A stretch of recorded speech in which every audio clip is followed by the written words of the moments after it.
The following is a special presentation of Westwood One Sports.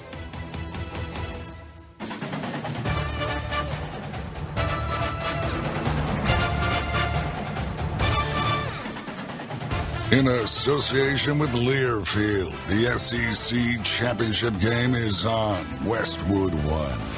Tebow sets, throws, caught, touchdown!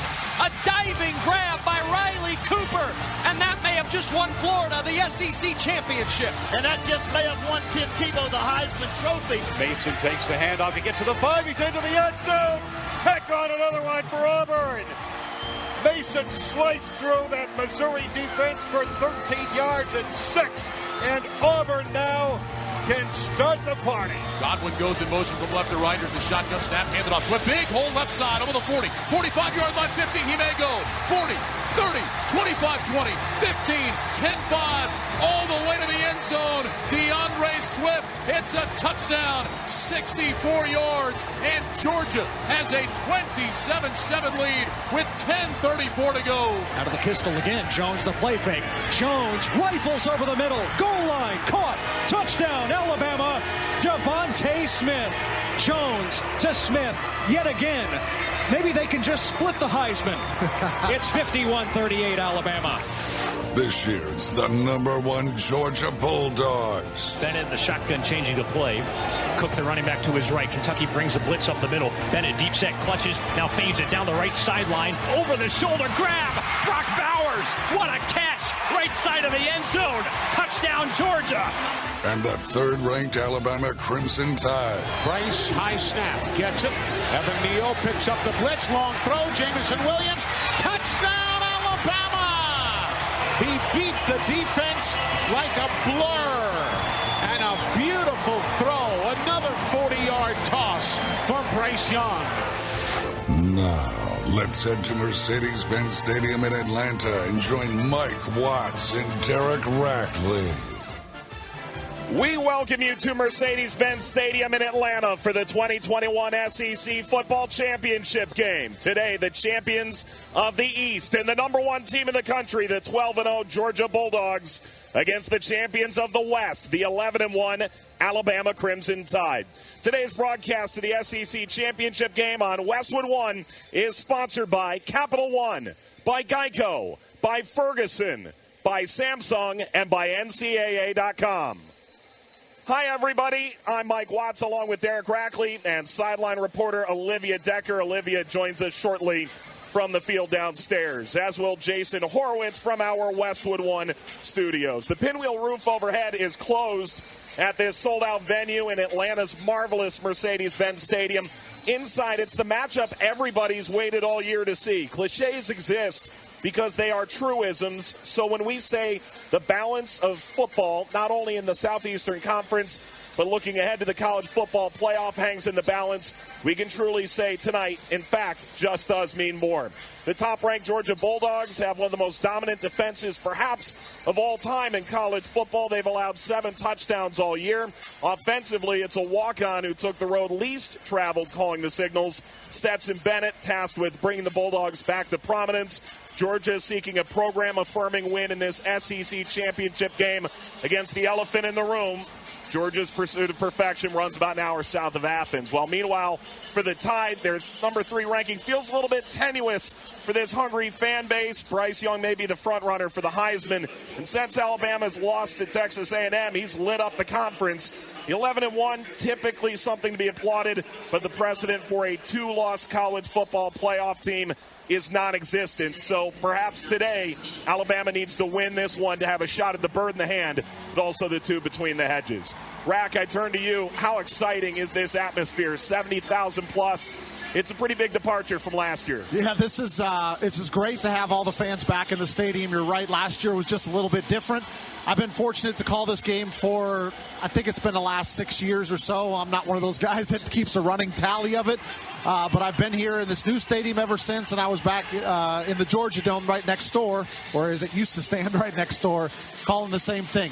It's an exciting game because you always get heavyweights. You get powerhouses in college football, and this year is no different. As you talked about, maybe the most dominant defense that we've seen in college football I don't know, you could call it the last 5 or 10 years. Alabama, Nick Saban would probably like to argue that. They've had some pretty good defenses themselves against this offense that, even though they've been maligned a little bit this year, especially last week against Auburn, maybe they got exposed a little bit, they are still one of the most explosive offenses in college football. So you get that against the best defense in college football, and I just can't wait to see this one play out. You and I are excited from 5 floors up, but for Olivia Decker, she's on the field. Time to welcome her in, our sideline reporter for the game. What's the atmosphere down there, Olivia? Boy, it's electric, guys, and you can tell from early fans in the stadium, it's a heavy Georgia crowd, even tailgating coming in today. Heavy Georgia crowd. A good way to judge it is there are a lot of boos for Alabama when they walked in and very few for UGA. I was watching UGA nose tackle Jordan Davis. He took a lap around the field. He was ignoring fans yelling at him, people saying hi. He is focused. And his coach, Kirby Smart, the same way. Very focused, straight-faced. Whereas I found Nick Saban a bit more loose than usual. As always, lighting up, stopping by to hug his wife. His Tide are the underdogs for the first time since 2008. And then I caught up with SEC Commissioner Greg Sankey. He's watching the Big 12 championship game intensely on the big 360-degree Jumbotron. He's hoping for the best chance to get 2 SEC teams in the playoff. This crowd knows what's at stake today, guys. Thank you very much, Olivia. Let's talk about this Alabama side for a moment here, Rack. 11-1, and yet it doesn't feel good enough to fans in Tuscaloosa. What do you expect from them today? Well, I expect them to come out and play really well because they're comfortable in this setting. They've been in this game many a times, and if there's one coach that knows how to prepare his players, it's Nick Saban, as far as keeping all the distractions to the side and really reinforcing that they need to come out here and perform and execute. And let's be honest, he brings guys into his program to play in this game, to win this game, and win national championships. There's one stat that I thought is unbelievable. Since Nick Saban took over, every recruiting class he has brought in has at least one national championship. You get there by winning this game. That's pretty impressive if you ask me. Yeah, I'd agree. The big 360 Jumbotron overhead is showing the Georgia Bulldogs starting lineup. Brock Bowers just popped up, the potential All-American tight end. Crowd roaring here. It is a Georgia partisan crowd. We're in Atlanta, about an hour and change south of Athens. Hard not to be excited about the possibility of a perfect season, but you've never beaten Alabama under Kirby Smart. I think I looked at the attendance too, Mike, and a couple of years ago when Georgia played in this SEC championship, it was the highest attended SEC championship except back when they played in Legion Field back in the, I believe it was the early 80s or 90s, which was a much bigger stadium. So I would expect that this one is probably going to flirt with setting the attendance record in the SEC championship. It could very well be a record-setting day here. Much more to come from Mercedes-Benz Stadium in Atlanta as we approach kickoff between number 1 Georgia and number 3 Alabama. But when we return, Jason Horowitz joins us from our Progressive Insurance Studios. Pet protection comes free with auto collision coverage. Visit Progressive.com. This is Westwood One's coverage of the SEC Championship game. We're moving closer to kickoff, and once again, let's check in with our sideline reporter, Olivia Decker, who had a chance to catch up with Alabama head coach Nick Saban. It's sponsored by Ferguson. Ferguson is proud to be a part of what trade pros do. Their pro pickup service allows you to buy online and pick up in store, making business with Ferguson the easiest part of your hard day's work. Learn more at Ferguson.com. Olivia? Coach, a couple injured players questionable today, especially on the O-line and at running back. What do you know of their status, and how does that affect what you can do offensively? Well, we don't know their status for sure. Both guys are sort of on the edge of being able to play. We'll have to make that evaluation in pregame. I don't think it's going to change dramatically what we do. We're going to try to execute the plan with whatever players that we feel are, in the best health condition to be able to do it.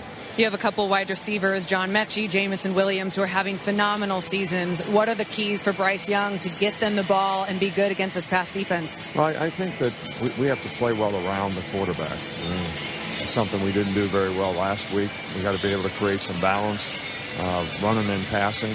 And when we do decide we have to throw the ball, we got to do a good job of protecting and have precision in what we do in the passing game. And I think that'll help us be effective. They are a very good secondary, so it'll be a real challenge for us. Thanks, Coach. Thanks for stopping. Thank you. Olivia, any further updates from the field? Yeah, the players we are referencing was running back Brian Robinson. He's the leading rusher. He left the Iron Bowl in the fourth quarter with a hamstring injury.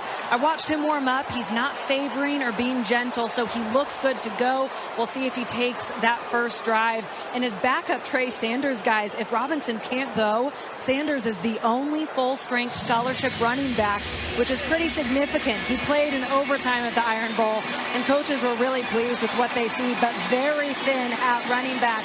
Also at center, Darian Dalcourt, he was questionable with an ankle injury. Although he did warm up with the ones early on, it was his backup, Seth McLaughlin, who took first-team reps as warm-ups wound down. So I would expect Seth McLaughlin to start at center. Thank you, Olivia. Seth McLaughlin, 9 games played, has never started a game, and the sophomore may well be in the spotlight here. Alabama deferred, so Georgia will receive to start. Bama will kick off left to right in this SEC championship game. In red tops, all white for the Georgia Bulldogs. Hard not to be excited right now in this stadium, Rack. Yeah, there's a lot of fans in here. They're still finding their ways to the seats, but this is going to be an electric venue for this entire game. Alabama's kicker, Will Reichert, is walking back toward the assembled Alabama players. Ball spotted at the 35-yard line, stretching out that right hamstring. Georgia has waited a long time to get back against Alabama. 0-3 under Kirby Smart. This is the year they're supposed to get it done. They're favored in this game. Alabama an underdog for just the 6th time since Nick Saban's 2nd season at the helm. And it's a party in this building right now of largely partisan Georgia fans at the Mercedes-Benz Stadium in Atlanta. And with one of the nation's biggest, most bustling metropolises just eerie looking in from the window to our left, they'll be watching from behind Alabama's back as they kick off this SEC championship game with major college football playoff implications as well. Kenny McIntosh and Zamir White back to return for Georgia, standing at the goal line and the 8-yard line respectively. Reichert taking his steps. Reichert strides toward the ball with his right foot, drives it away. It is to the left-hand corner, and McIntosh catches it in front of the pylon. He returns 10, 15, 20, breaks a tackle, runs left over the hash mark, and brought down at the 27-yard line. Kool-Aid McKinstry makes the tackle, and here comes the Georgia offense, led by a former walk-on, Stetson Bennett, 5'11", 190, senior out of Blackshear, Georgia.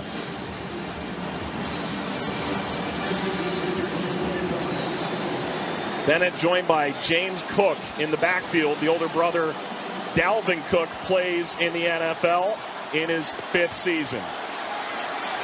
He's on the left hip of Bennett. A wing to the left is Darnell Washington, the tight end. 1 wide receiver to the right, 2 to the left. Getting the football, Bennett throws to the left side. Caught out of the backfield, running down the sideline. Cook at the 35. And run into the sideline. 2 flags fly. DeMarco Helms among those who pushed him over the white line. It's a first down and maybe more out to the 39-yard line. Gain of 14. Yeah, there's going to be 15 more added on top of this. Personal foul, right here, defense number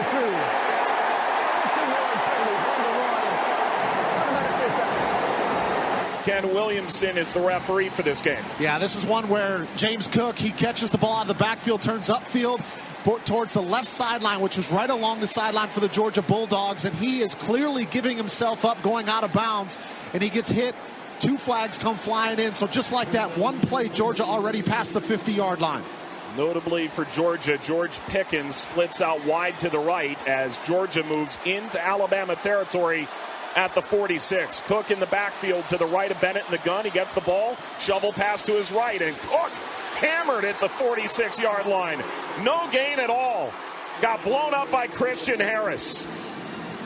Christian Harris playing in his 39th straight game, his 35th straight game as a starter, and he diagnoses that play. Excellent, slides right through the offensive line as they're coming around the corner and delivers the big hit for a big tackle. You mentioned George Pickens back on the field, Mike. Other good news for Georgia, Jamari Salyer, who is questionable for this game, is in there at left tackle for the Bulldogs. His 9th start at left tackle this year, missed the last 4 to a foot injury. 2nd down and 10, Georgia from the Alabama 46. 1 minute into the first quarter. Bennett, alone in the backfield, gets the ball, drops to throw. He looks, fires a strike over the middle, falling down the wide receiver Pickens. Incomplete at the 30, and bounces all the way through the back of the end zone. Josh Jobe in coverage, 3rd and 10. That's one of the bigger storylines, if you will, that they got George Pickens back into the game last week. Remember, he had an ACL injury in spring ball. He's going upfield. We just saw a replay, and he gets hit right when he comes out of his break. I didn't quite see it during the live action, whether or not he slipped, but he definitely got contacted by Alabama right when he came out of his break. Bennett in the shotgun, 3rd and 10 from the Crimson Tide 46. Georgia's first drive of the game. Motion man is Burton getting the football, throwing to the left. It is incomplete, nearly intercepted. Racing the other way. Can't quite believe he didn't get it. Jordan Battle jumped the route, and it's 4th down. Jordan Battle had a pick six against Mississippi State back in October, and he would have had another one if he gets his hands on this football. He's kind of playing center field, a little bit like a robber position, and he sees the eyes of Stetson Bennett as he's trying to get rid of the football, and the ball goes off both of his hands. If he's able to hold on to that one, he's going back for 6 points. Jake Camarda is back to punt. He stands at his own 39 for Georgia. He gets the snap chest high and drop kicks this right to left. Calling for fair catch is Slade Bolden inside the 10, and he makes the grab at about the 8-yard line. A 39-yard punt, no return on the fair catch. We are just 88 seconds into the 2021 SEC Championship game. Alabama's first drive coming up. Georgia 0, Alabama 0 early in the first quarter. This is Westwood One's coverage of the SEC Championship game. Welcome back to the Grainger broadcast booth at Mercedes-Benz Stadium in Atlanta. Along with Derek Rackley, I'm Mike Watts. Winning teams know everyone can use a helping hand. Let Grainger help you with 24/7 customer service, free tech support, and supplies and solutions for every industry. Call, click, or stop by Grainger today. Scoreless, 13:32 to go in the first quarter. Georgia punt from Alabama territory. And the Crimson Tide's first offensive possession begins from their own 8-yard line. Bryce Young is the odds-on favorite for the Heisman, a sophomore from Pasadena, California, 6 foot, 194 pounds. Brian Robinson joins him in the shotgun on his left. Bama in crimson driving left to right on your radio dial. 2 wide receivers to the left, 1 wide side to the right. Play clock down to 9, motion right to left. Throw to the left-hand side, and this is caught. It's a screen across the 15, and Jamison Williams getting down to the first down marker around the 20-yard line. It's a gain of 10. Lewis Seen brings him down, and it's tempo from Alabama. It was a gain of 10 to the 18 and a first down. Bolden motions to the right-hand side. Brian Robinson is just off the sideline on the right, so an empty backfield.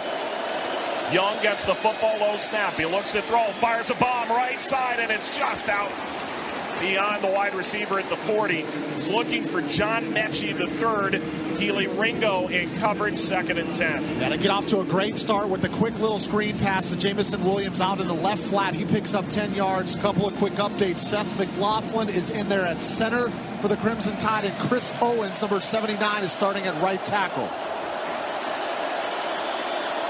Young motions the tight end left and then back behind him. Young gets the football and hands off. Robinson over left tackle and bustles across the 20. Lowers his shoulder into Lewis Seen and picks up 5 out to the 23-yard line. 3rd down and 5 coming for Alabama. 12:50 to go. Running clock first quarter, no score. One of the biggest storylines was whether or not Robinson was going to play in this game. He's out there for the first series of 1,000 rushing yards this season. Young gets the football, drops to throws. It is in and out of the hands of Mechie at the 29-yard line, incomplete. Would have been a yard beyond the first down marker. Instead hits the turf. Alabama will punt. Bama's been so good on 3rd down this year. Coming into the game, 2nd in the country at 54%, 95 of 176. They had a rough week last week against Auburn offensively, trying to convert on 3rd down. They're not able to do it on their first drive on a ball that should have been caught by Mechie. The punter is James Burnham, the redshirt freshman Australian. Will kick left to right. He stands at the 10. He gets the ball, rugby style, runs to the right, and drives this away. Kearis Jackson backing up over the number on the 30, and he's hit immediately and brought down by Kool-Aid. Kool-Aid McKinstry. And this crowd's going crazy. First punt of the year of 50 yards plus comes at the right time for Burnham. And he's brought down at the 29. Make that the other number one. That was Jamison Williams, the wide receiver, who got him down. So it will be Georgia football, their second drive of the game. Scoreless, 12:29 to play in the opening quarter. You're listening to the SEC Championship game on Westwood 1. 2.5 minutes gone in Atlanta. Georgia 0, Alabama 0. Later on, we'll select the drive of the game, sponsored by Geico. Did you know that right now, whether you rent or own, Geico makes it easy to bundle home and car insurance? Having a home is hard work, so get a quote at geico.com. Easy. Rack, you played a lot of special teams in your career. Having Alabama bring their starters on special teams is pretty unique. Yeah, it's been something that Nick Saban has done throughout his career. Now, Jamison Williams makes that tackle. He was the one that got ejected for a targeting call on a very similar play last week against Auburn. Didn't play in the second half. Didn't seem to bother him this time around. Big hit. And Georgia starts 1st and 10 from their own 27. Bennett in the gun with White to his left. He gets the ball, hands off. No, he'll keep it to the left-hand side. And he's hit at the line of scrimmage. Henry To'o got him to the ground. Nothing there. Maybe a yard. 2nd down and 9 coming up. To'o likely going to pass the triple-digit number in tackles this year. Comes into this one at 94 tackles on the season. Played his first couple of years at Tennessee. Came over to Alabama. Has been a mainstay at that middle linebacker position for the Tide. Is having a really successful year.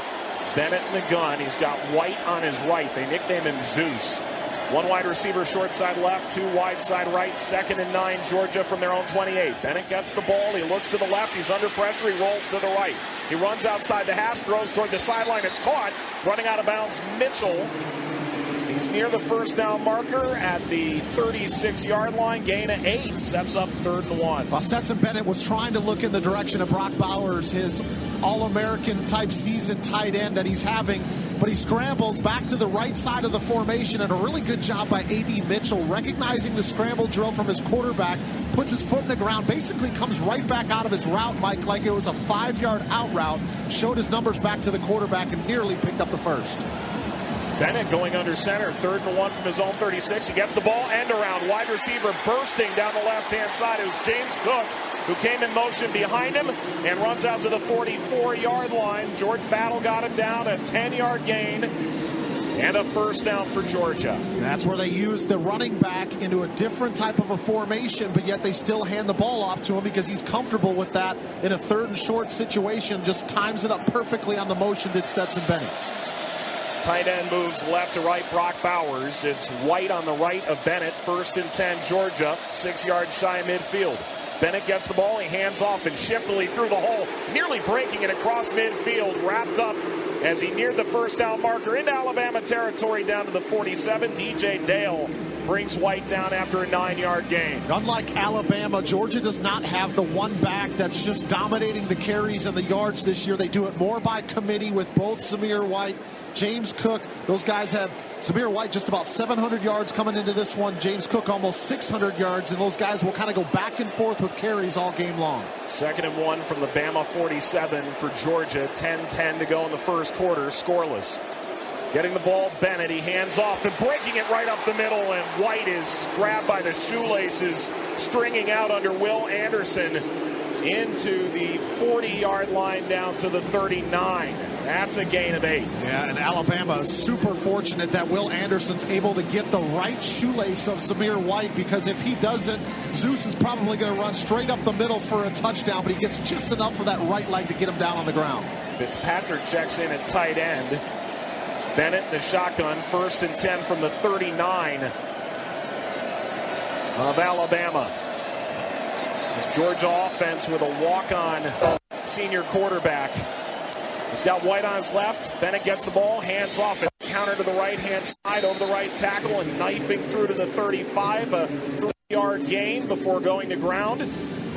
It was Will Anderson again on the stop. He hasn't been able to get in the backfield yet. 3-yard gain, 2nd and 7 coming from the 36. He's been defending the run pretty well, but yes, hasn't had his chance to really pin his ears back and get after the passer like he's done all season long. 14.5 sacks, 30.5 tackles for loss for Will Anderson. 7th play of the drive upcoming. Bennett joined by Cook in the backfield. 1 wide receiver to the left, 1 wide to the right outside the numbers. From between the hash marks, Bennett gets the ball. He drops to throw. He throws left side. It is caught at the 20-yard line, inside the 20 by Brock Bowers. He leaps up toward the left sideline and makes the grab for an 18-yard gain for number 19.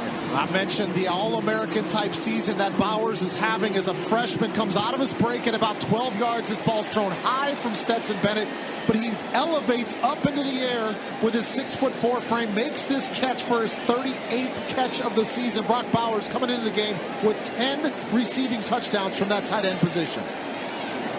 Bennett in the gun. He fakes the signals on 1st and 10 inside the red zone of the 18. A handoff right side. This is Cook cutting back inside outside the hash mark and gets inside the 15. Anderson and Helms gets it down after a 6-yard gain to the 12. Yeah, they put Darnell Washington, number 0, out at the point of attack where he's kind of getting a lead block. That's a pretty good spot to go. 6'7", 265 pounds is Darnell Washington as Georgia approaching the 9th play of the drive now. 2nd and 4 coming from the Alabama 12. 7:50 to go in the first quarter. Georgia looking for the first points of the game. On their second drive, Kenny McIntosh to the right-hand side of Bennett. 4 wide receivers to the left, including a wing. Getting the football, it's a handoff. It's McIntosh stacked up at the line of scrimmage by Christian Harris. And goes down just beyond the 10-yard line at the 11. A 1-yard gain. 3rd down coming up for Georgia. They're doing a really good job of keeping themselves on schedule with the chains in a very manageable 3rd down situation with 3 yards to go here. Would not be surprised if they don't look back in the direction of Brock Bowers here. The very critical play trying to keep this drive going. Number 19 lines up a wing to the right alongside the tight end, John Fitzpatrick. Bennett walks back behind center. 7 minutes to go in the first quarter. Scoreless between Georgia and Alabama. Motion man right to left is Pickens. Bennett diagnoses the defense. Play clock down to 2. He gets the ball on 3rd and 3. Looks to the right, now to the left. He's under pressure and he's sacked. Outside the 20, back at the 22-yard line. Dallas Turner races in, brings him down between the hash marks. He had nowhere to go, and the 11-yard loss, and Georgia will try a field goal. Yeah, and Mike, and I'm going to put that one on Stetson Bennett. He's got to understand in this situation, you cannot hold the football that long. He looks for his first option, which was James Cook on a wheel route going down the right sideline. Then he looks back in the middle. At that point, when your 1st and 2nd is covered up, especially having Will Anderson on the other side of the ball, you can't hold on to it. Now, they're still going to get a field goal attempt, but they're backed up probably about another 8 or 10 yards. Jackpot Lesney, the ball spotted at the 29. He sends it from between the hash marks with his right foot, up and through. And the first points of the SEC championship game belong to undefeated Georgia. 3-0 with 6:01 to play in the opening quarter in Atlanta. Alabama trailing, but that hasn't always been that big an issue. The team to score first has lost 6 of the last 10 SEC championship games. Georgia with a 3-0 lead just beyond the midway point of the first quarter. You're listening to the SEC championship game on Westwood 1. Thank you very much, Jason. And Uga the Bulldog just walked along the goal line and made his way off the field. He has no part in this play. Georgia 3, Alabama nothing. 6:01 to play in the first quarter. The NCAA Division I football championship game returns to Frisco, Texas on Saturday, January 8th, 2022. Secure your seats to the FCS championship game today at ncaa.com/FCS. That's ncaa.com/FCS. Georgia set to kick off after an 11-play, 52-yard, 6-minute, 28-second drive. A 38-yard field goal from Will Reichard capped it off. Longest drive, tied most in plays, longest in time of possession for Georgia all year. Ball's kicked away by Reichard and out the back of the end zone over the first G in Georgia. And the Alabama offense makes their way onto the field.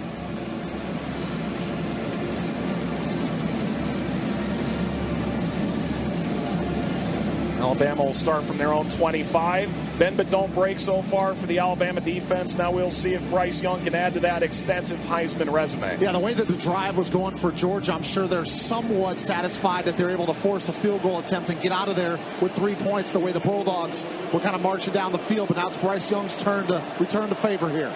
4 wide receivers, 2 to the left, 2 to the right, and a wing to the left for Young. Motioning into the backfield from the right side is Trey Sanders, one of 2 scholarship running backs available to Alabama today. 1st and 10 from their own 25. A throw to the right-hand side, caught by Mechie at the 30. He's running toward the sideline and out of bounds on the right. Keely Ringo running Mechie into the sideline after an 8-yard gain to the 33. 2nd and 2. Talked about Mechie having the drop on the first drive that they could have really kept that drive going on 3rd down. If he makes that catch, they go right back in his direction. Good route, good timing there from Bryce Young, getting that ball out of his hands before Mechie comes out of his break. Young claps his hands now, looks to the sideline, and Bill O'Brien, he gets the ball and hands off left-hand side and met in the hole. Trey Sanders is hammered by Nakobe Dean. He got a yard on it, maybe. Sets up 3rd down and 1. Throwing the towel back behind him, Bryce Young. 3rd and 1, Alabama from their own 34. Mercedes-Benz Stadium getting really loud. He claps his hands and gets the ball. Young throws. It's a hitch over the middle. It is caught beyond the 40, down to the 41-yard line by Slade Bolden. It's a gain of 7. They needed 1. Move the sticks. 5 minutes to go, first quarter. Georgia leads 3-0. And Alabama's on the move. From their own 41-yard line, Young claps his hands and immediately hands off, and running on the right-hand side, nothing there for Trey Sanders. Brought down after a 2-yard gain by Nagurski Trophy finalist Jordan Davis. That's a big man, 6'6", 340. And he doesn't have the stats that you would think a guy that is dominant as he is, but everybody knows how good he is because he swallows up blocks, and then when you do try to single block him, he'll make a play like that and literally just pummel somebody at the line of scrimmage. A wide receiver, Christian Leary, is checked into the game at running back to the left-hand side of Bryce Young. That's the depth issue at running back for Alabama. 2nd and 8 from the Alabama 43.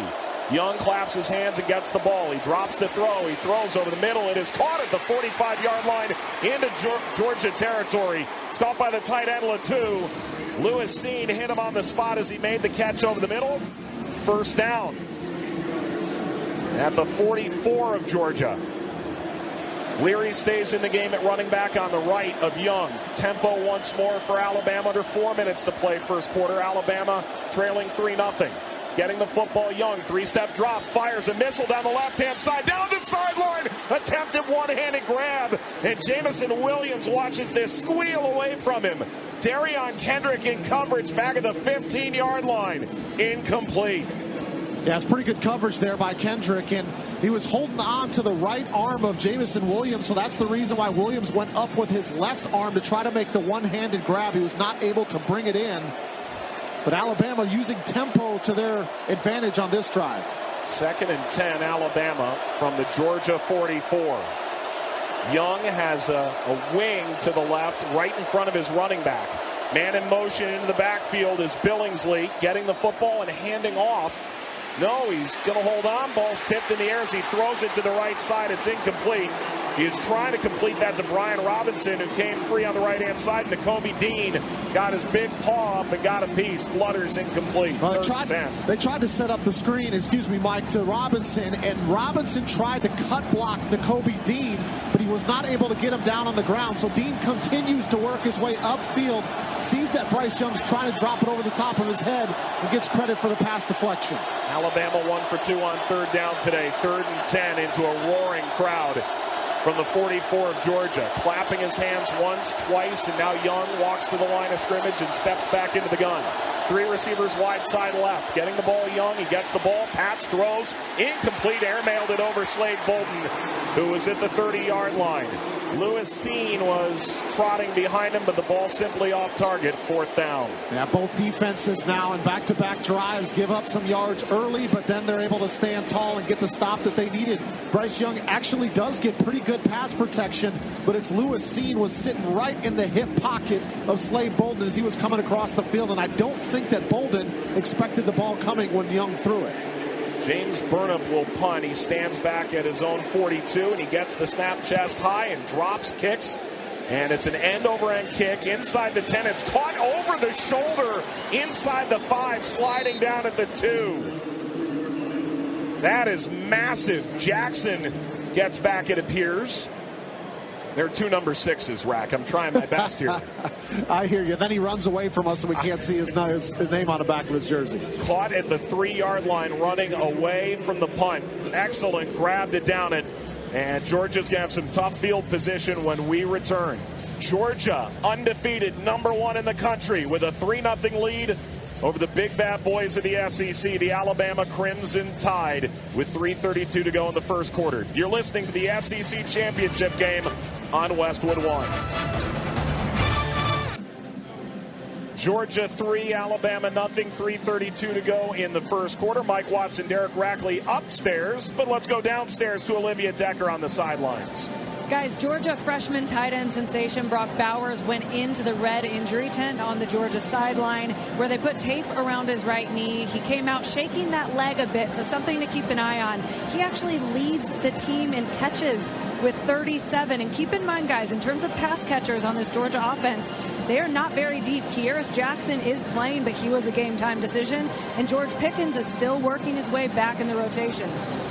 Thank you, Olivia. Brock Bowers setting Georgia's single-season record for touchdowns by a tight end already. Is left off the Mackey Award finalist list, however. He's a major loss if he can't go. We'll keep an eye on it. Yeah, we'll see if he's in the game. I see him down on the sidelines with his helmet on. The difference is he has pretty deceptive speed for somebody of his size. I've seen at least 2 games where he makes a catch and runs away from a defense when defensive backs usually are tracking down tight ends. That doesn't happen with Bowers. He's got great top-end speed. Georgia starts 1st and 10 from their own 3-yard line. Stetson Bennett in the pistol with Zamir White behind him. 1 wide receiver short side right, 1 wide side left on the hash. Man motions to the right of Bennett is White. Clapping his hands, Bennett gives, hands off, and this is stopped at the line of scrimmage, but there's a flag down at the 5. Justin Schaefer may have jumped. The Alabama players are clapping their hands and wooing the crowd that's right behind the end zone, listed Alabama that Georgia's on. Offense number 54.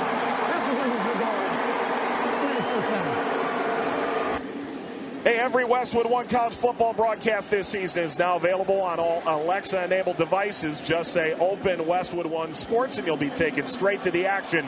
That's Open Westwood One Sports to listen on Alexa. That's 1.5 yards, we'll call it. Back to the 1.5. Zamir White remains in the backfield to the left of Bennett after the false start penalty. 2 receivers to the right and a tight end on either side of the offensive line from the right hash. Bennett claps his hands on the second A in Alabama and throws to the right-hand side from the flat, getting out to the 5. Ladd McConkey is caught by the ankles there. Goes down just beyond the 5, gain of 4.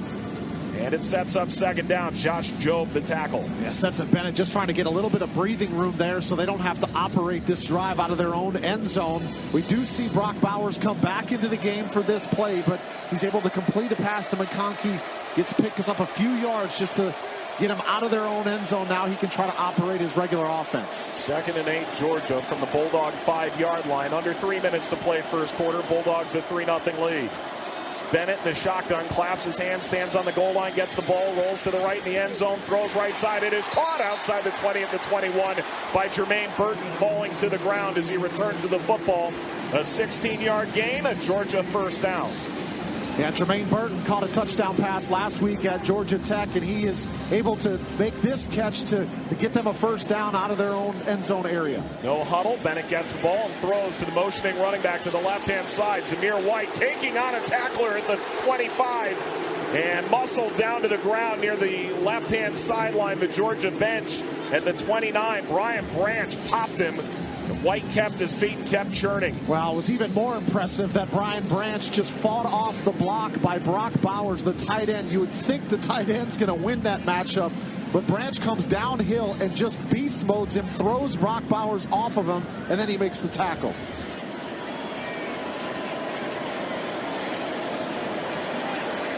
Five straight completions for Bennett. Bowers remains in the game, a wing to the left. Deep back remains White. Under center, Bennett gets the football and he hands off. Rather, that's James Cook running right side on 2nd down and 2 across the 30 and down to the 34-yard line. Gain of 4. Christian Harris making the tackle. First down, Georgia.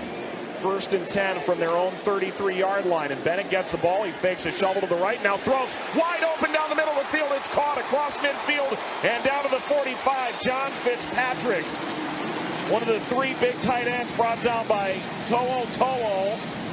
A first down reception at 22. Really good read by Stetson Bennett because they put both the tight ends right next to each other in a bunch formation. And once they come off the line of scrimmage, the attention goes to Brock Bowers, the guy that had caught most of the passes from the tight end position throughout the entire season. But Stetson Bennett reads it properly, sees that they end up taking an extra defender that direction, and it leaves John Fitzpatrick with a one-on-one matchup down the seam.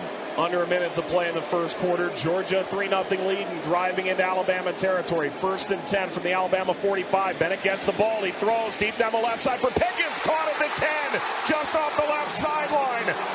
Jumped in front of McKinstry and makes the catch as he falls down at the 8. It's a gain of 37 and Georgia racing into the red zone. 1st and 10. Well, this is the guy, and these are the types of plays that Georgia has been desperately waiting to get back to. George Pickens, the most explosive wide receiver they have on this roster, as we mentioned, was not available with an ACL injury up until last week. Thought maybe he's going to be on a little bit of a pitch count coming into this game, but an excellent adjustment against Kool-Aid McKinstry to make that catch. This drive started at the Georgia 3. Now they're at the Alabama 8. Getting the football, Bennett. He hands off over the left side. Zamir White muscling down to the 5-yard line and gets knocked down by Christian Harris. They're screaming Zeus for him. A 4-yard gain to the 4. 2nd and goal, and the first quarter clock expires. And this Georgia crowd is whipped into a frenzy. They've got the lead, and they're knocking on the door for more. The number 1 team in the country looking the part defensively and offensively now, too, with a lengthy drive that's already traversed 92 yards. They'll have it 2nd down and goal from the 5 when we return. Georgia 3, Alabama nothing after 1 quarter. You're listening to the SEC Championship game on Westwood 1.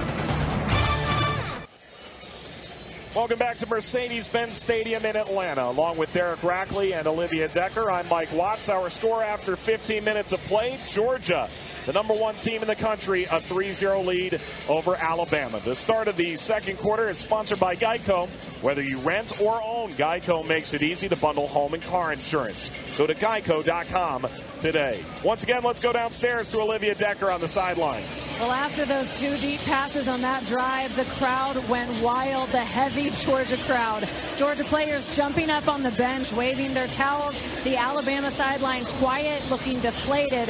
I've got to guess that there's about 20% of this crowd cheering for Alabama. Could never have predicted that it would be that lopsided. And guys, remember, Georgia has lost 6 straight games to Alabama. You can feel that energy in the building. There's no love lost in the stadium.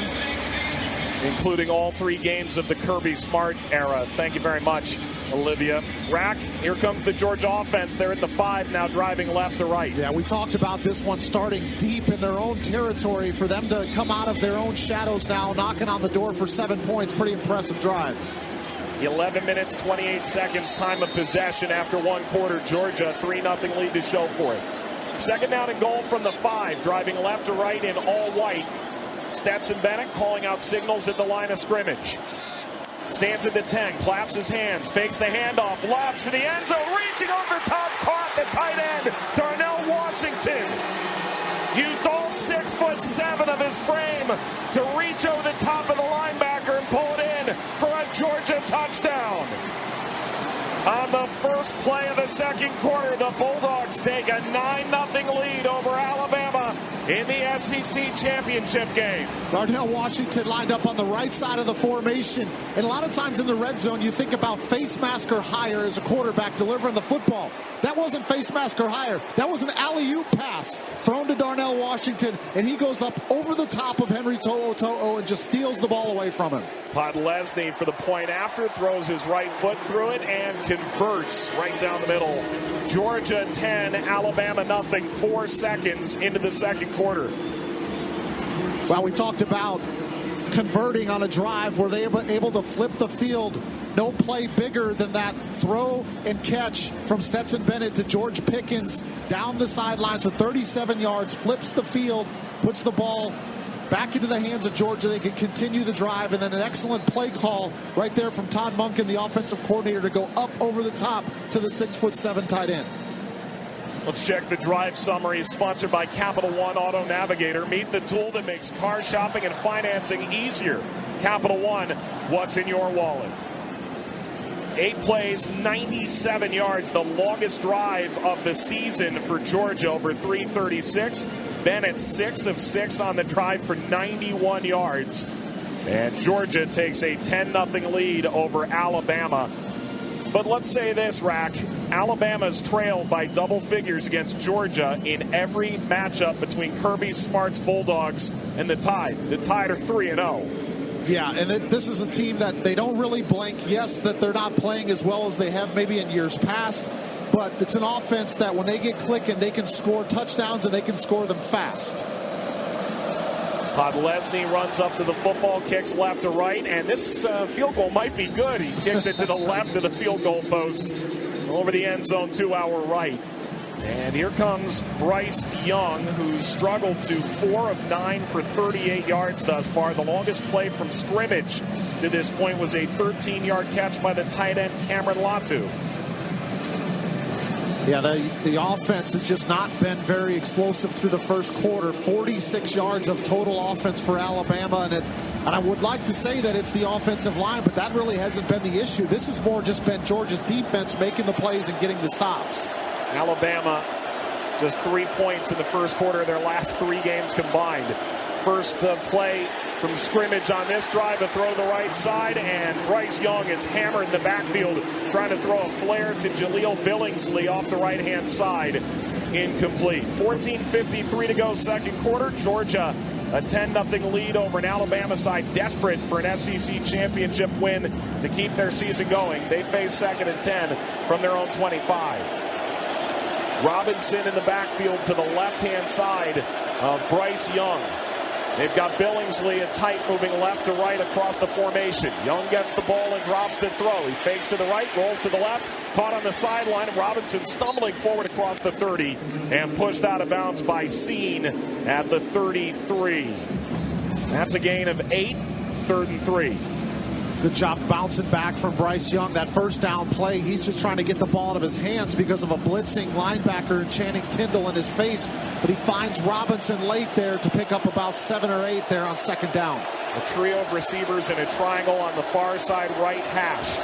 Young in the shotgun, 3rd down and 2, they'll call it from the 33-yard line. Young gets the snap. He bobbles, picks up, throws, caught over the middle. It's wide open. It's Williams streaking down the 40, down the sideline at the 20, angling for the pylon. He is in. Touchdown, Alabama.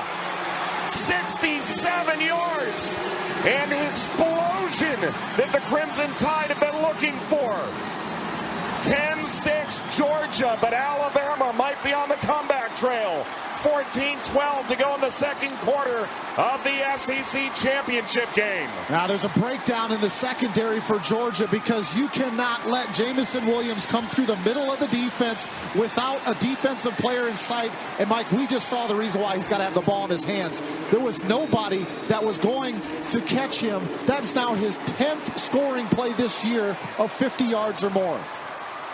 Will Reichard kicks it away, puts it up and through. James Burnham on the hold. Notable, he replaced Paul Tyson last game against Auburn after he bobbled a snap. And just like that, number 1 Georgia is figuring out why Alabama has been king of the Southeastern Conference for over a decade. Georgia 10, Alabama 7, 14-12 to go in the second quarter. This is Westwood One's coverage of the SEC championship game.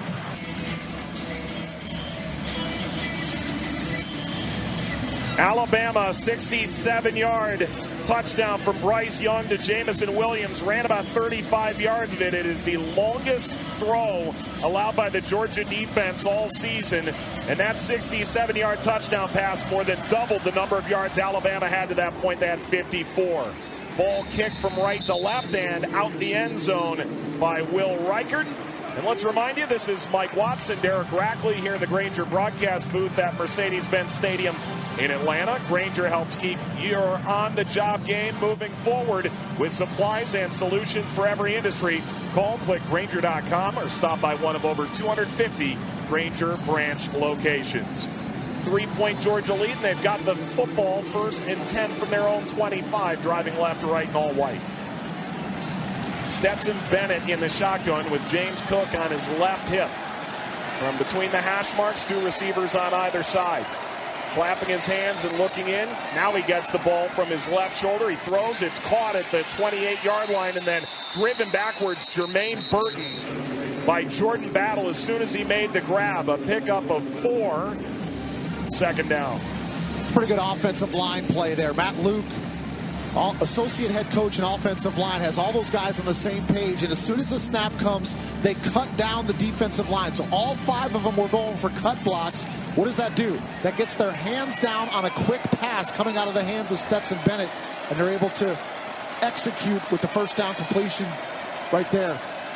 James Cook motions behind Bennett. He gets the ball and hands off left-hand side. Zamir White is hit as he hits the line of scrimmage, and To'o coming up from his linebacker position, hitting him off the left-hand side. A pickup of a couple. It's 3rd and 3 for Georgia from their own 32. Very manageable here for the Bulldogs. They come into this game 18th in the country in 3rd downs at 46%.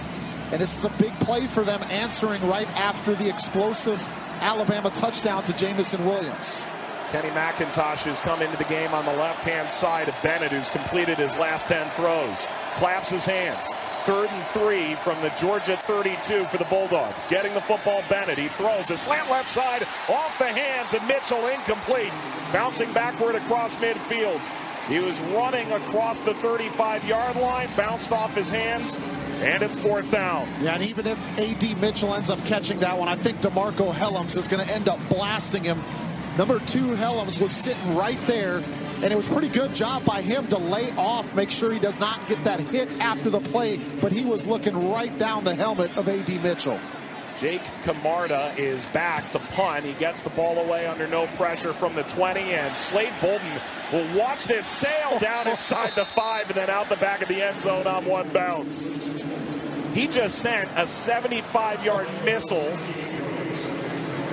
So close. I'll tell you, I've seen Jake Camarda a couple times this year. He will punt in the NFL next year. The guy has an absolute cannon for a leg, and that thing just soared through the air. It is a touchback, and it will be Alabama football from their own 20, trailing by 3 points with 12:43 to go in the second quarter. Number 1, Georgia, is up by 3, but the Tide have the ball. You're listening to the SEC Championship game on Westwood 1. Back to Mike Watts, Derek Rackley, Olivia Decker in Atlanta.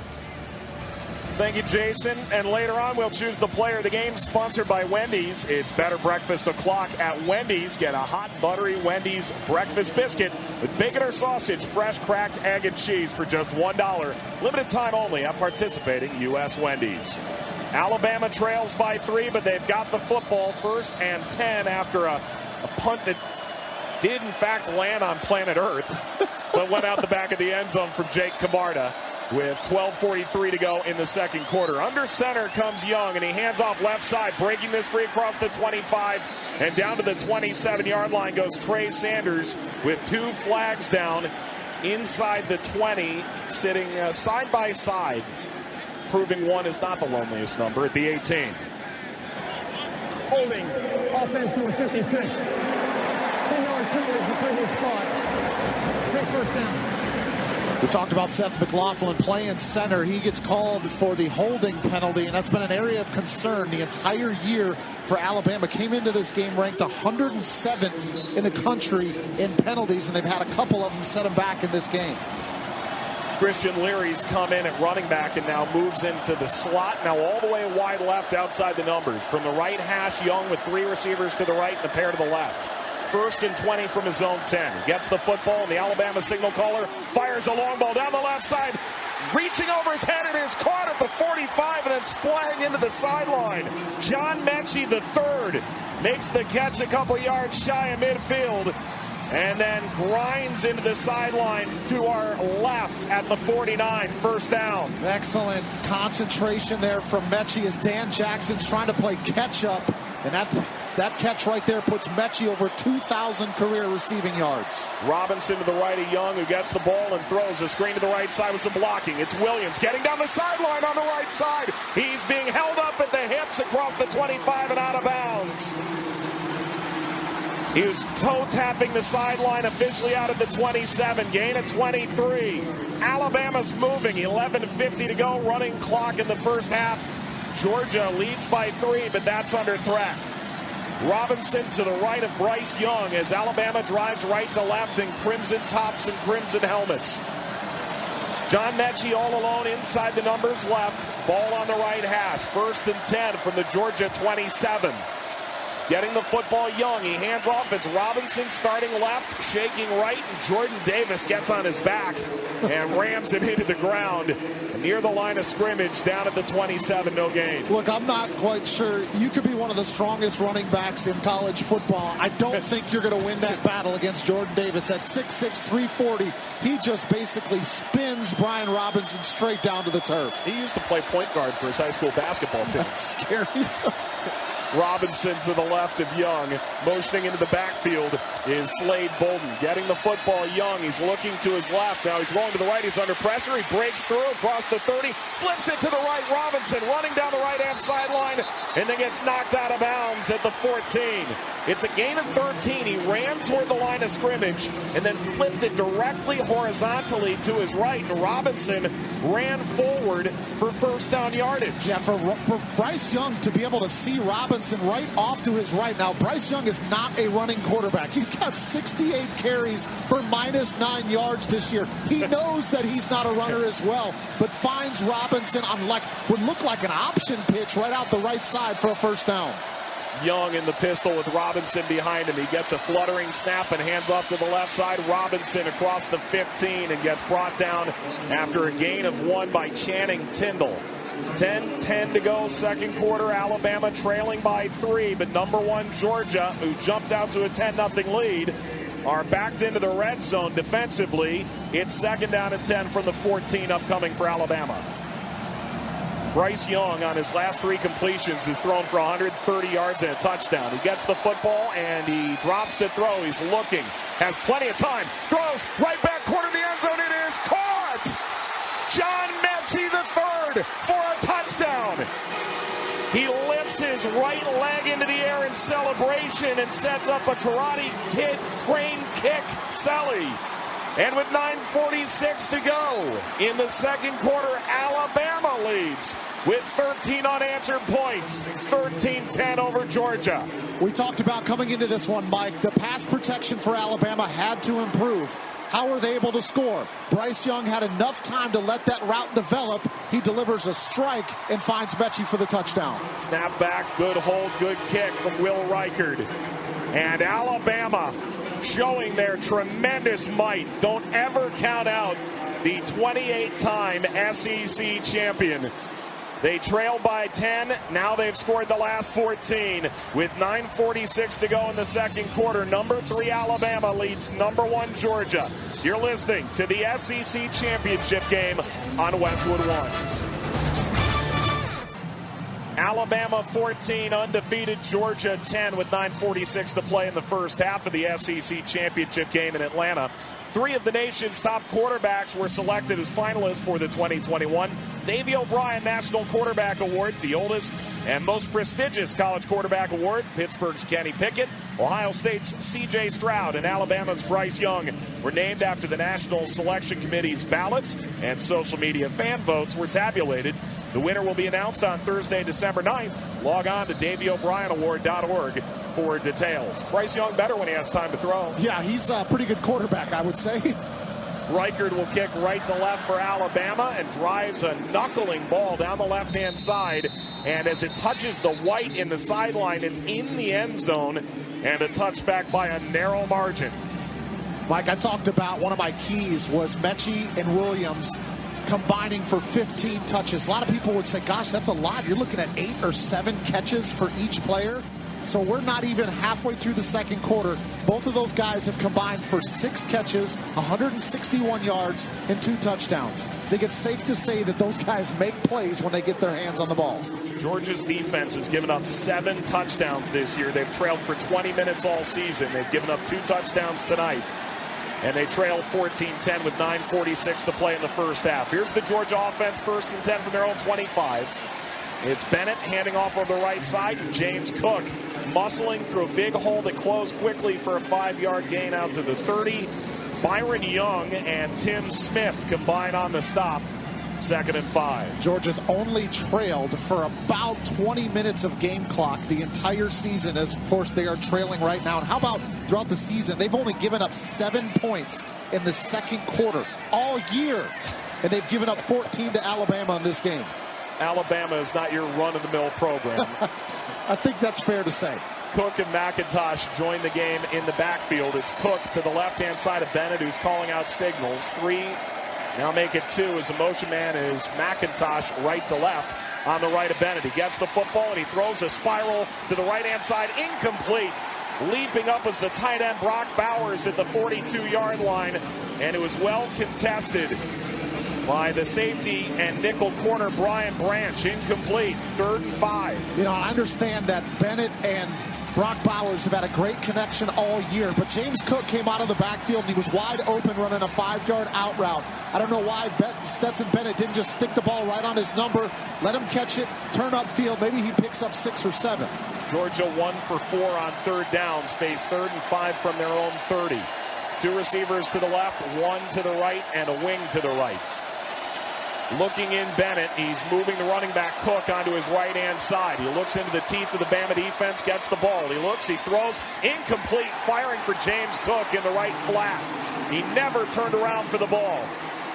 And Georgia will punt, trailing by 4 with 8:52 to go in the second quarter. Yeah, some kind of miscommunication there, Mike, because Stetson Bennett threw this ball at a different, call it angle or trajectory coming out of the break than what James Cook ran it at. And as soon as the ball ended up hitting the turf, you looked at Stetson Bennett's face and he was kind of like, what's going on? Like, I didn't think he was going to run there. Bennett threw it exactly where he wanted, but Cook was not there. Back to punt is Camarda. He can kick this ball into orbit. Snap is back. He catches it at the 15, steps forward and drives it from the 20. A high spiraling punt inside the 5-yard line, bounces back into play, and it's down at the 6 by Georgia. All right, Camarda, 64 yards, no return. Yeah, he's going to the league. Look, I'm saying, I mean, a lot of people probably don't care. This is a punter. This is changing field position right here. That ball went into orbit again. He turns it over, and it was like he pulled his pitching wedge out, put some backspin on it, and now Alabama starts with the ball at their own 6-yard line. If you told Stetson Bennett to throw the ball over the mountains, he would not get it further than Camarda just kicked it. Ladd McConkey went and dove on it at the 6, and that's where Alabama starts.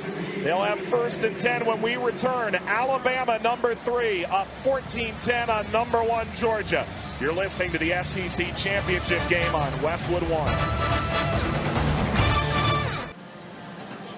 Number 1 Georgia trailing Alabama 14-10 with 8:41 to play in the second quarter. Once again, let's check in with our sideline reporter Olivia Decker, sponsored by Ferguson. Ferguson is proud to be a part of what trade pros do. Their pro pickup service allows you to buy online and pick up in store, making business with Ferguson the easiest part of your hard day's work. Learn more at Ferguson.com. Olivia? Well, Kirby Smart is a former safety himself, and he's been all up in the face of the defensive backs involved in both of those Alabama touchdowns, Chris Smith and William Poole. He has his arm around their shoulders. He's not yelling. He's very composed, but this is so uncharacteristic for this Georgia defense. They're the 2nd best pass defense in the country. Guys, the tide is turning down here. You can feel it. Well said. Alabama's got the football, 1st and 10 from their own 6-yard line. Robinson to the left-hand side of Bryce Young, who's lighting it up the last couple of drives. A trio of receivers to the left, and Mechie motions to the right in the slot. Alabama with a 4-point lead starts from their own 6. It's a throw, it's a slant, it's caught by Mechie in between the hash marks down to the 13. It's a gain of 7 to start the drive. 8:30 to go in the first half. Alabama gets 2nd and 3 from their own 13. Young quickly to the line of scrimmage. 2 tight to the left, 2 receivers to the right. One of those tight ends, Billingsley, motions right, now a fullback to the left. It's a handoff right up the middle from Young, and there's not much there for Robinson as Jalen Carter turned him around and marched him backwards at the 14-yard line. And it's a gain of 1, 3rd and 2. They've been getting better pass protection, so you're starting to see Bill O'Brien, the offensive coordinator, using a lot more passing game in this one. Even though they've got Brian Robinson in the game, they feel like their best chances are thrown against this Georgia defense. Georgia partisan crowd going crazy. Bulldogs force a 3-and-out, half of drives, best in FBS. Young in the shotgun with Robinson on his left. 3rd and 2 from the Bama 14. He faked the play call. Now he looks in.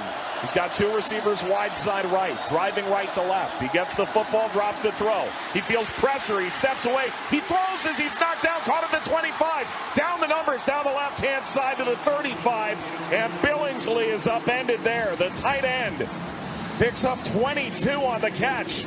And on 3rd down, a conversion, Nakobe Dean got in there. I mean, the composure from Bryce Young on that, because he was supposed to be sacked by Nakobe Dean. He basically just kind of dead legs with his right leg to step out of the sack and delivers a strike to Billingsley. Young gets the football and hands off. It's off the left-hand side. It's Robinson toward midfield, down the left-hand side, and he's wrapped up there by the hips. Keely Ringo able to make a touchdown-saving tackle from the side. And it's another 1st down. 1st and 10, Alabama from the Georgia 49. Yeah, they're going to try to go fast, but they're bringing Robinson out, getting Sanders in to give Robinson a little bit of a breather. Coming off an injury last week. Young in the shotgun. He looks, he takes, he hands off, and Sanders running to the right behind the line of scrimmage is blown up by Devontae Wyatt.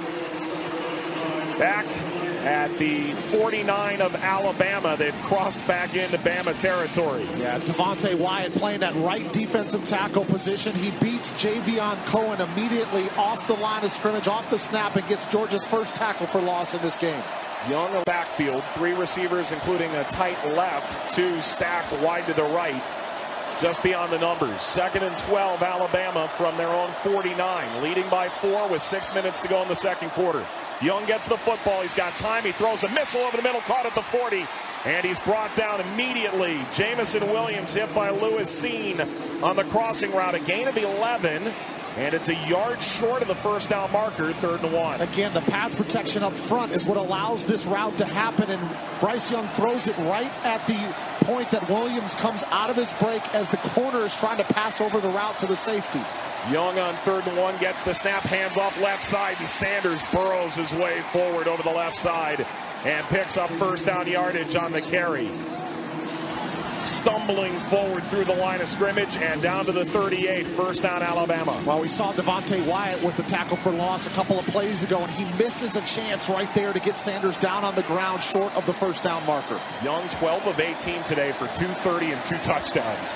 1st and 10 for the Heisman candidate from the 38 of Georgia. He gets the football. He's stepping away from the pressure, rolling across the SEC logo midfield, orchestrating. Now he runs across the 30, and he slides down, not very gracefully, inside the 25 at the 22. A gain of 15 on the run. Yeah, it's again the recognition, though, from the sophomore, because he's seeing the man coverage downfield. He gets outside the pocket, but then he realizes the defense is in man coverage. So he tells Billingsley to run upfield, which brings Darion Kendrick with him. That opened up the gap so he could run upfield and then, as you say, kind of stumble down to the ground and not slide. He just jumped over positive yardage for the year rushing. He gets the football, 1st and 10 for the Georgia 23. Throws to the right sideline, caught by Mechie. And he's brought down inside the 20 by Nolan Smith. At the 17-yard line for a gain of 6 yards. Alabama driving. They've scored the last 14 points in this SEC championship game, and with 4:20 remaining in the first half, They are in the red zone, driving right to left once again. We talked about Stetson Bennett, him going straight completions earlier in the game. That's now 8 straight for Bryce Young. Young claps his hands. Signal caller gives. This is Robinson breaking it down the left-hand side. He was slowed and found a little bit of space. He tried to turn the corner inside the 15 and falls forward to the 14. A gain of 2. Warren Poole, William Poole, making the tackle. And Alabama, 3rd down and 2. From the 15 of Georgia, very much in field goal range for the outstanding Will Reichert. Pistol. Robinson behind Young, who claps, he fakes the end around, and now rolls to the right. He's under pressure. He throws into the ground, incomplete. He got it beyond the line of scrimmage. Nakobe Dean blasts Young as he threw it away at the 15-yard line, incomplete. 4th and 2. Nakobe Dean, such a baller on this Georgia defense. He does everything they ask for him. He makes the tackles. He brings the pressure. He comes here from the linebacker level, but he diagnoses this play. He sees all the action happening in front, but then he sees Bryce Young is trying to scramble out to the right-hand side. He's right there, but the difference is he's got the speed to run with Bryce Young, string that play out, and force the incompletion. This will be from 33. High snap put down by Burnip. Reichert, a right-footed kick, throws his hands up. The referees agree it's good. Alabama has now scored the last 17 points. And the number 3 team in the country, who started the year number 1, are taking it to the number 1 team currently, Georgia. 17-10 in this SEC championship game with 3:28 to play in the second quarter. Well, Rack, Alabama, everyone was starting to write the obituary. It was probably a bit too soon. Definitely, especially with this offense when they start to get humming a little bit. And I'm pulling back up my phone here because I take a picture after the quarter of the stats, right? And at that point, after the first quarter, Alabama had 46 yards of offense. They have 290 now. So, Mike, what's that math real quickly? Is that like 253? No, taking your word 243, something at 247. It's somewhere around 250 yards in just the second quarter with 3.5 minutes left. This is how good this offense is. And again, I emphasize, when Bryce Young has time to throw, his offensive line has come to play today. What was your major at Minnesota? It was not math, although I try to tell people that was my favorite subject. But when you're doing these things live, Mike, sometimes the math doesn't work out properly. My finance degree at Fordham doesn't help here. A reminder to join us Saturday, December 11th for Westwood One's exclusive coverage of the Army-Navy game presented by USAA.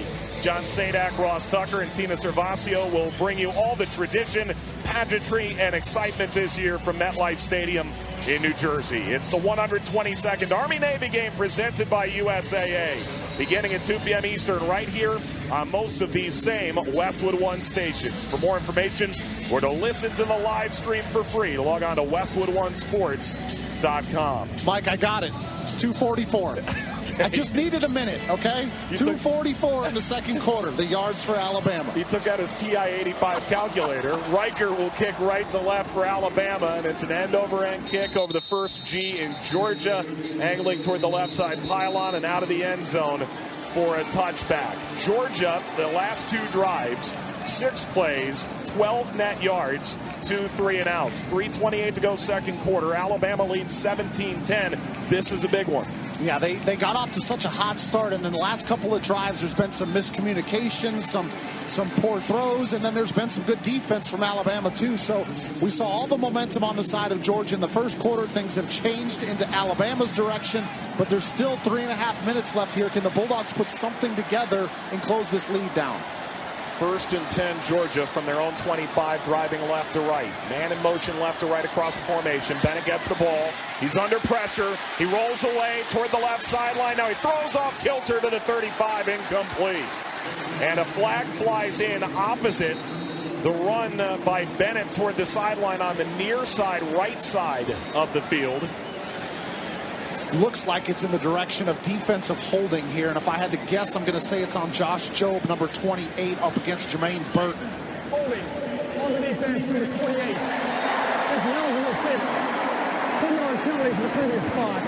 Automatic first down. There you go, Rack. You got it. So that's the one that can happen away from the play. Pass interference generally not going to happen away from the play, but when there is a defensive player holding on to an offensive player, as we're seeing the replay, a lot of contact and holding going on by Josh Jobe. Yeah, he's grabbing Jermaine Burton. He couldn't break free. 3:21 to play, second quarter. Alabama scored the last 17, lead 17-10. Bennett goes under center. Zamir White's the deep back. 1st and 10 after the 10-yard penalty from the Georgia 35. Tight end in motion. It's a handoff behind, and running down, Brock Bowers muscling into the sideline, laying a hit on Jobe as he runs into the Georgia bench at the 46. And now there's a flag which is placed at the 36-yard line, just beyond the line of scrimmage. And I think this is going to be holding against Fitzpatrick. Holding, offense number 86. 10-yard penalty for the spot of the foul. Big first down. So John Fitzpatrick, the tight end, ends up kind of being like a lead blocker as he comes out front. And he's getting his block, and then as soon as Brock Bowers comes upfield, the defensive player reacts, and he's got his hands on the jersey. And it's just so easy for officials to see it, because once the defensive player tries to create that separation, you can just see the grabbing of a jersey. Well, for Georgia, Alabama defensive hold plus 10. Offensive hold minus 9. All right, here we go. 1st and 19 from the 26 of Georgia. Clapping his hands, Bennett. He drops to throw. He's looking down the seam. It is incomplete and a lot of contact to the 40. And a very late flag arrives as Kool-Aid McKinstry was on the backside of A.D. Mitchell. Ball flew through the SEC logo at midfield, and then the flag flew about a second and a half after the play. Defense, number 1, 15-yard penalty for the previous spot. Automatic first down. DeQuincy's his actual name. Kool-Aid was his nickname growing up, but with NIL, he changed his name on the roster to Kool-Aid McKinstry. Right? Maybe, what'd you say it was, DeQuincy? Yeah. Not necessarily, ring the bell of that off-season, the money away from the field. So, yeah. Kool-Aid. I mean, I was thinking about, Ho-Hos or Donut Rackley, but they didn't get that rule going when I was still playing. What would yours have been? Light bulbs. Lots. It's easy. Come on. Light bulb Watts. Yeah, Like it. James Cook at the backfield to the right side of Bennett in the gun. 3 receivers wide side to the left. 1st and 10 after the penalty from the 41 of Georgia. Bulldog quarterback gets it. He looks. He throws a high arcing ball inside the 15. Ball bounces off the defensive back. Incomplete. And now a flag flies at the 11. Lab McConkey running down the middle of the field. Bounced off the back of Brian Branch. It's incomplete, but a flag solitary at the 11 between the hash marks. Oddly enough, I'm surprised it took a little while. Oh, actually, now I see the replay. Defense number 14.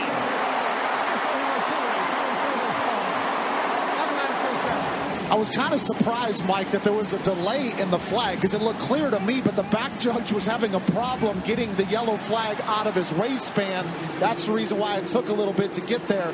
But Brian Branch just ended up, again, it's usually on these underthrown passes where the wide receiver reacts back to the ball. Defensive back is trying to play catch-up. That's where the contact happens. Another penalty against Alabama. The ball's moved 31 yards, and it's due to 4 penalties. This is a run to the right-hand side and breaking it down the right sideline and then getting knocked toward the right sideline. DeMarco Helms catching Kenny McIntosh inside the 40 and down to the 32-yard line. Hit at the hips. Finally, there's a play that counts on this drive, a 13-yard run. A play that did not have a penalty on it. Okay, so we're going somewhere now. And I talked earlier about Georgia kind of doing their running back rotation by committee, and that time Kenny McIntosh coming in and gashing the Alabama defense over the right side. Cook enters for him and now motions wide to the left. 1st and 10 Georgia from the 32 of Alabama. It's a quick screen pass. Caught inside the 30. Sees Park breaking a tackle. McConkey inside the 10 and over the right hash. Runs into the end zone. Bows to the crowd. Touchdown Georgia. 32 yards. He takes a curtain call, and the Bulldogs are back within 1 in this SEC championship game with 2:06 to play in the first half. We just talked about the momentum swinging back in favor of Alabama, but this drive started with some penalties, but then it's execution from Stetson Bennett and his Georgia offense, and an excellent read by Ladd McConkey on that quick screen play. He could have ran straight upfield, but he knew that his blocking was coming from the inside. His offensive line was coming out. He tucks back behind those blocks, gets upfield for the touchdown. Snap back, Podlesny puts the extra point up and through, and we're tied at 17. And Georgia, we just found out, can in fact take a punch. Yeah, and they can come back with some explosive offense as well. It didn't start all that great from both sides with penalties, but Stetson Bennett and Ladd McConkey executing on the quick screen out to the perimeter. It is 2 minutes and 6 seconds from halftime here at Mercedes-Benz Stadium, which is packed in red. The seats are red too, so if there was an empty seat, it appears to be only the Alabama band that's left theirs right now. It'd be tough to tell. 17 all between number 3 Alabama and number 1 Georgia. If you can't get to a radio to hear us each week, you can now listen online to any and every college football game that we broadcast this season for free by going to our website, westwood1sports.com. And a friendly reminder to stay tuned for the halftime report with Jason Horowitz. Jason will have scores and highlights from today's action on Championship Saturday, and also preview next week's Army-Navy game. That's coming up at the half with Jason Horowitz. Well, what a response here from Stetson Bennett. Both his parents are Georgia alums. A walk-on, entered while Jake Fromm was a sophomore. And he took the road less traveled. He went to Jones College in Mississippi and then came back after a scout team year, then a year in JUCO, and now he's the starting quarterback on a team favored to win the national championship, and he just showed a little mettle here. Yeah, and I said earlier this season we had Georgia against Kentucky on many of these same stations, and I felt like his style, his attitude, the way he carries himself just fits this team. He's just a workhorse. He's not one of those guys that's going to throw for 390 yards and 5 touchdowns week after week. That's just not what he's going to bring you. But he's going to scratch and claw and grind for this team. Ball is booted away by Camarda left to right and into the back of the end zone. It bounced off the end line and then bounced back into the middle of it. It is a touchback. And the Alabama offense, 17 all, comes onto the field with 2:06 to play in the second quarter. Let's go downstairs to Olivia Decker on the sidelines. Well, you can imagine it's pretty awkward when you take away a guy's starting position, and that's the case with JT Daniels and Stetson Bennett. When I talked to Stetson this week, he said there's no jealousy. There's confidence from within. We both have so much reverence for the team and the university. We can't be snide or think about ourselves. And then I asked him what he would tell himself after week 1 when he was not the starter.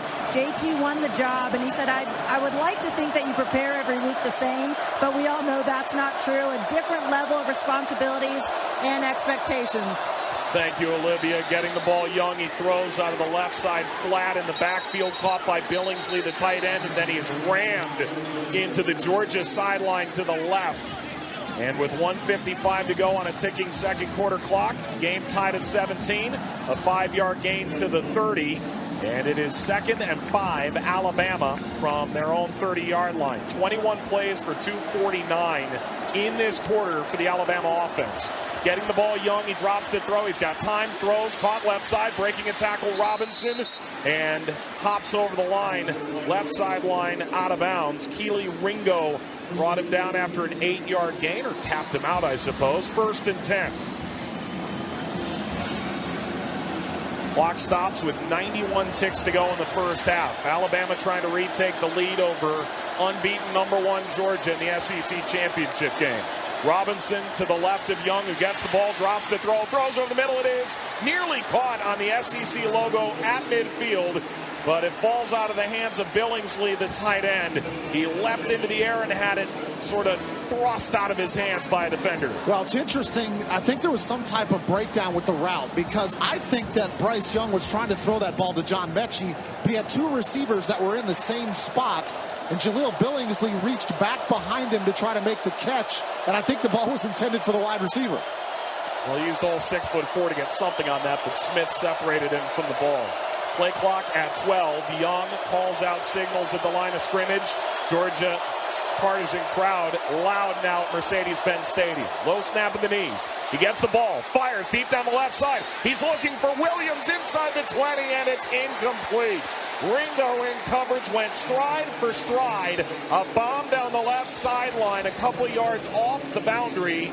Goes bouncing incomplete out of the hands of Williams, third down. Well, again, Keely Ringo, number 5, is in coverage, as you mentioned, and I think there's a little bit of contact that goes on downfield, and Jamison Williams, when he got up, he was pleading for a penalty.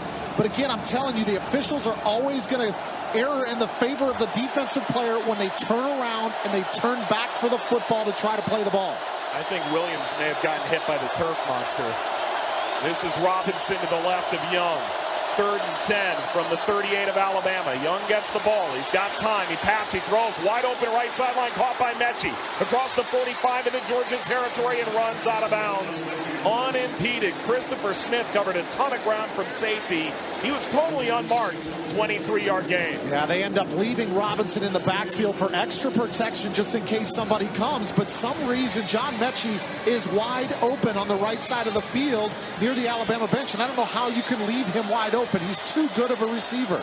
Caught the game-winning two-point conversion against Auburn in the Iron Bowl last week. Getting the ball, Young dropping to throw, 1st and 10 from the 39. He throws for the boundary right side again, and it is incomplete, seeking Ja'Cory Brooks. Mechie, by the way, 13 catches for $150 last game against Auburn. Yeah, that was when Jamison Williams had to come out of the game in the second quarter because of that targeting penalty that ended up happening on punt coverage. And Nick Saban said that somebody's going to have to step up in this game. Well, you mentioned John Mechie. He stepped up with that huge performance against Auburn. 1:09 to play, second quarter. Clock stopped on the incompletion. Game tied at 17. Alabama's driving to the Georgia 39. Young gets the ball. He drops into the pocket. He looks. He fakes right. Now he rolls left. He's got room to run across the 40. Stutters across the 30. He lost the football at the 30, and it bounces to the 25. Devontae Wyatt dives on top of it, and Georgia takes over. And Mechie is down and injured at the 27 as he tried to leap on top of it for Alabama. Young stuttered to his right and then had the ball popped out from the side before he hits the ground by Devontae Wyatt. This is tough here for Alabama, seeing John Mechie down on the ground. I think, Mike, they ended up giving the ball to Alabama. Bryce Young ended up getting on top of the football right at the last second with his right arm. He kind of cradles the ball. 10 seconds to practice in the game clock. The clock will stop because the team gained the first down. And indeed, it is a first down for Young on the run. Ball was clearly out, but he's able to get to the bottom of a 3-man pile, and Mechie went down.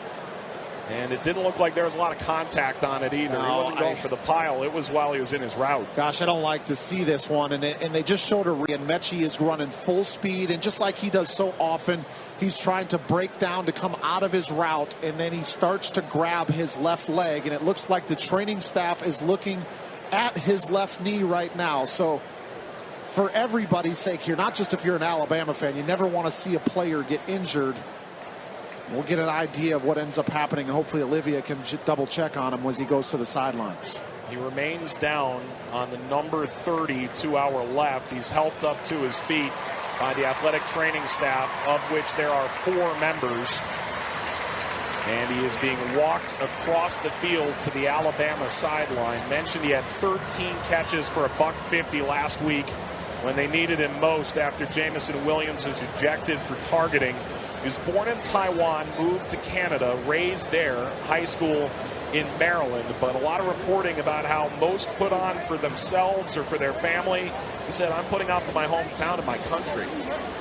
It's good to see him walking off under his own power. He still is kind of walking gingerly on that left leg. I'm sure they will take him into the medical tent on the sidelines. And hopefully we'll get to see him back in this game. I just hate to see players go down with an injury, especially a game of this magnitude. He's walking slowly across midfield, and he's beelining directly for the medical tent. He is moving with coach on either side. He doesn't need their help to walk. All the while, Alabama just gained a ton of field position on Young's run. A 14-yard gain. He fumbled and recovered his own fumble. So Alabama has the ball with 46 ticks to go in the second quarter. Clock starts to run. 17 all. Alabama's driving at the Georgia 25. Young gets the ball. He throws right side. Caught at the 10. A massive hit laid on Slade Bolton as he catches it at the 11. A 14-yard gain. Both teams have all their timeouts, and Alabama will use their first here with 33 seconds to go in the second quarter.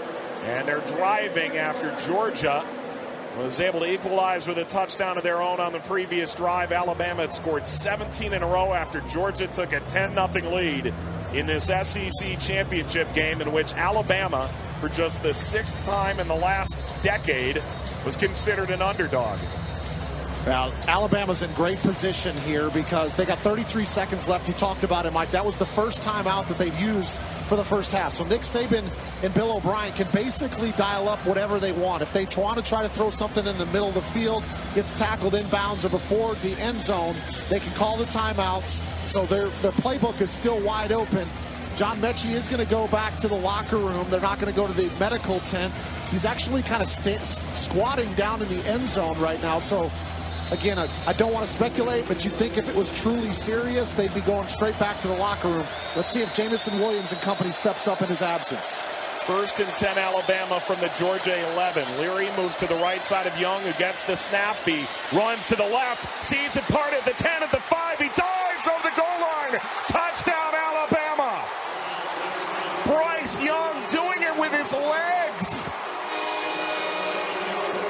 And the Tide take a 23-17 lead with 26 seconds to play in the first half. What a heavyweight title fight we're getting for the SEC championship. Well, Bryce Young is looking to the right side of the formation. He was looking in the direction of Jamison Williams, but it was covered up well by the Georgia defense. And then he sees the left side of the field wide open, and he takes advantage of it. Snap back, ball put down, and Reichard puts it up and through. It's good. There's a train horn that goes off on point-scoring plays here at Mercedes-Benz Stadium. This is a city essentially built by the train industry. And Alabama now 24-17 up on #1 Georgia with 26 seconds to go. The Bulldogs have all 3 of their timeouts, and Jack Podlesny has not tried from 50-plus so far today. He did make a 50-yarder against Alabama last year and a 53-yarder against Cincinnati to win the Peach Bowl. He was the offensive MVP of the bowl game last year for the Dogs. So they don't have to get that far here, Rack. Yeah, exactly. So there's still time here for Georgia. Maybe not the same type of situation as Alabama, just generally covers so much more ground in a quick fashion with the style of offense. But after that last drive, how Stetson Bennett was able to move down the field and the great play that he had to McConkey, it could definitely happen. Riker drives it away right to left. It is pooching inside the 5. It is caught from the 1, stumbling out. Zamir White across the 15 and then dives forward to the 19-yard line. First kickoff return of the day. Every other effort's been a touchback. 21 ticks to go, second quarter. Georgia trailing 24-17. The #1 team in the country starts from their own 20, they'll mark it, with 3 timeouts. Yeah, what do you want here? Let's see if Georgia ends up coming out and they try to move down the field. A lot of times what happens, they got a play called on first down, and if they have some success with it, then they'll either go hurry up or they'll call the timeout and make the decision about whether or not they're going to try to get points on the board. Bennett, 11 of 16 today for 168 yards and 2 touchdowns. He's got Cook on his right, 1 receiver in the slot left, 1 wide left, 2 receivers to the right. He gets the football. It's a draw play. Running over the right side. And this is broken up by Byron Young before he crossed the line of scrimmage. Clock tick, tick, tick. 15, 14, 13 in the first half.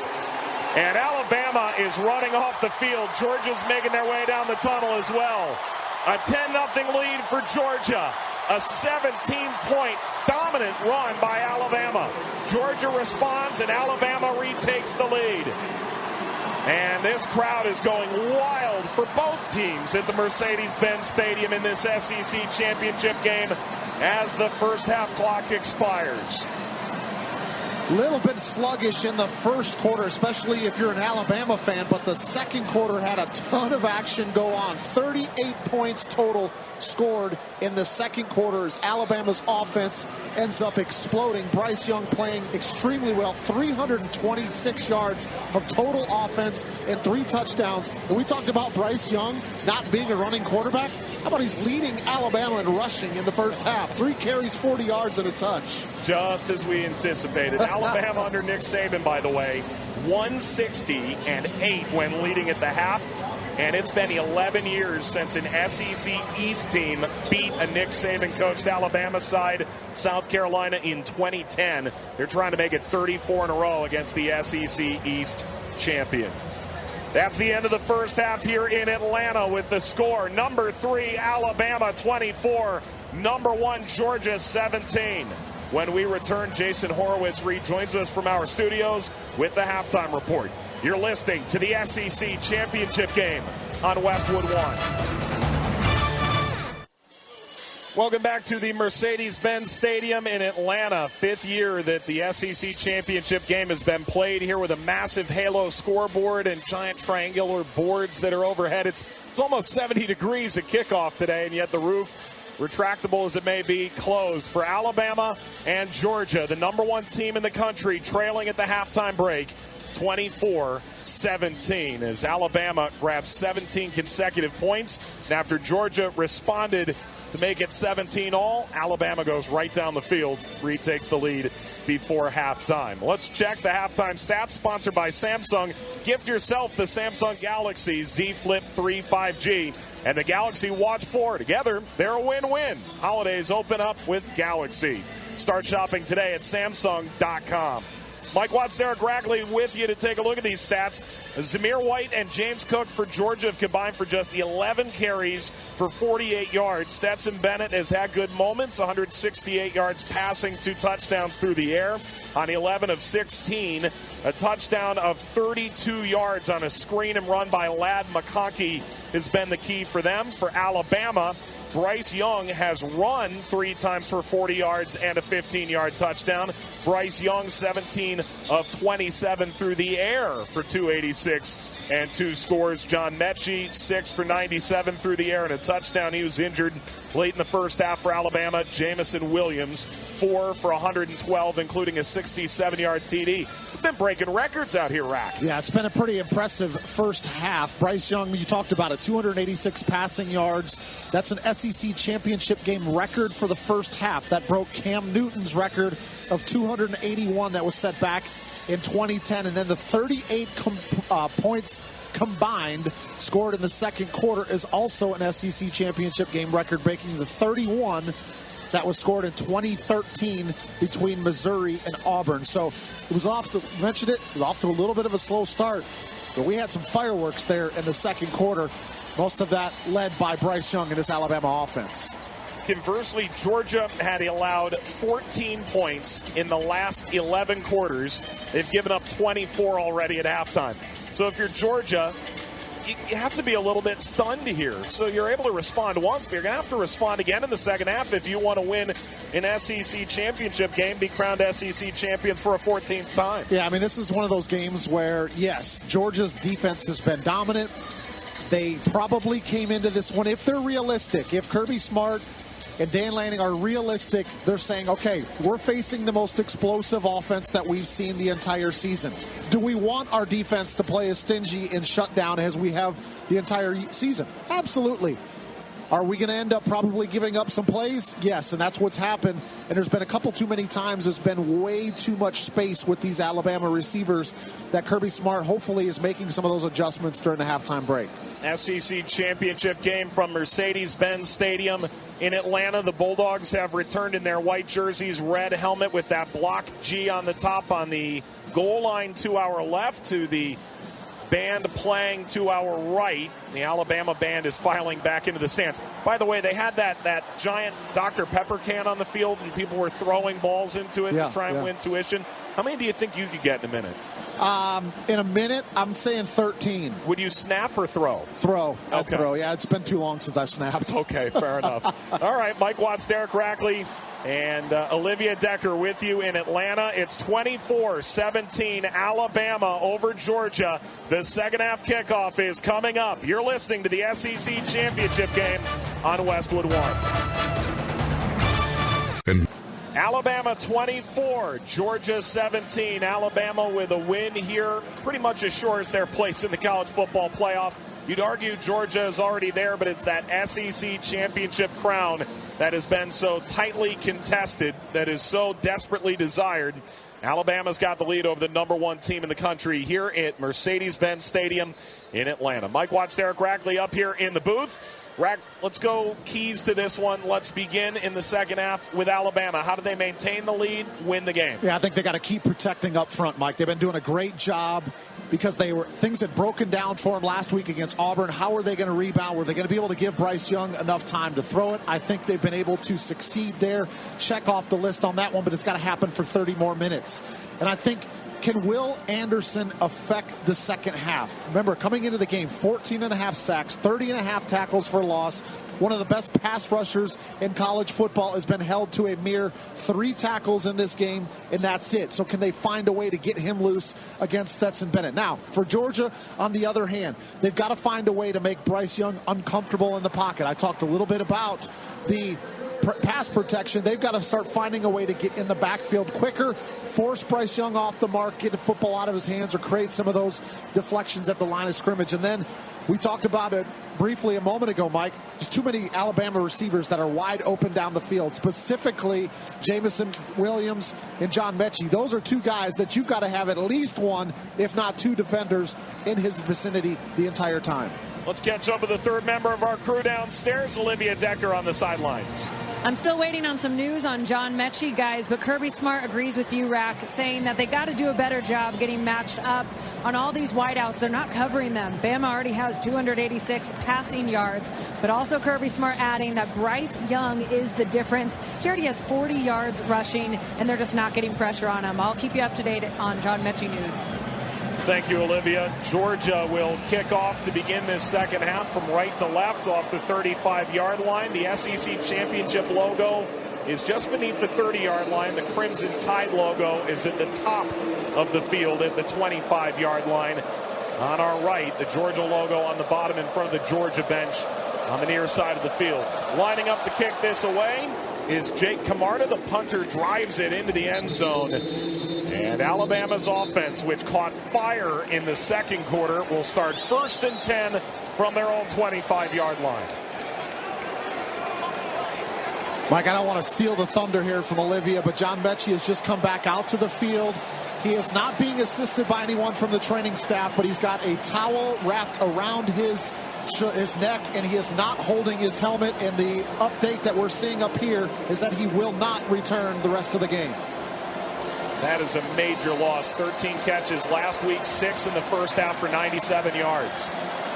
Bryce Young in the shotgun, 1st and 10 from his own 25. He's got orbit motion behind him. He throws it down into the right-hand flat. It's Williams breaking a tackle, stopping at the 34, and then stutter stepping out of bounds. Christopher Smith stood him up, and he was more than happy not to take the hit. Well, I talked about this last week. Jamison Williams came out of the game in the second quarter due to a targeting penalty. We already talked about it. John Mechie stepped up in his absence with 13 catches. Can Jamison Williams repay the favor in the SEC Championship here in the second half and pick up for his buddy Mechie out for the rest of the game? 2nd down and 1 after the 9-yard gain from the 34 of Alabama. It's thrown over the middle, incomplete on a crossing route between Billingsley and Williams, who were crossing around the 38-yard line. 3rd down and 1 for Alabama. Leading by 7, the number 3 team in the country is seeking their 29th SEC championship, and with it, a 7th appearance in the college football playoff. 24-17 Alabama, 14:29 to go, third quarter. Alabama 3rd and 1 on their first possession of the second half. Young in the shotgun, claps his hands off right side. Robinson over the right side, plunging across the line of scrimmage and picks up first down yardage out to the 39. Lewis Seen, the safety, comes up and taps him down. It's a gain of 6, first down.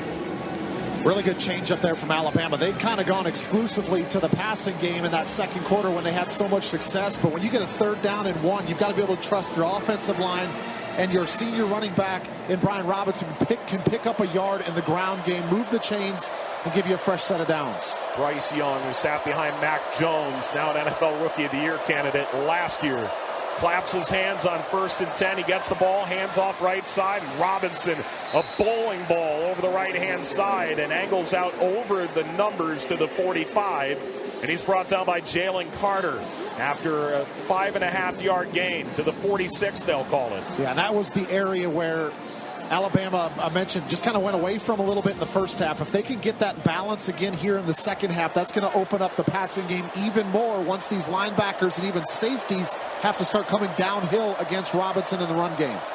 Bolden motions into the slot on the left. Off the right hash, getting the ball is Young. He drops to throw. He dips his shoulders. Now throws deep down the right side at the 10-yard line. Caught! And it's Williams over the goal line for a touchdown. Lewis Seen running in his way, couldn't catch up. Williams, a basket catch over his shoulder, and he runs the final 5 yards over the goal line.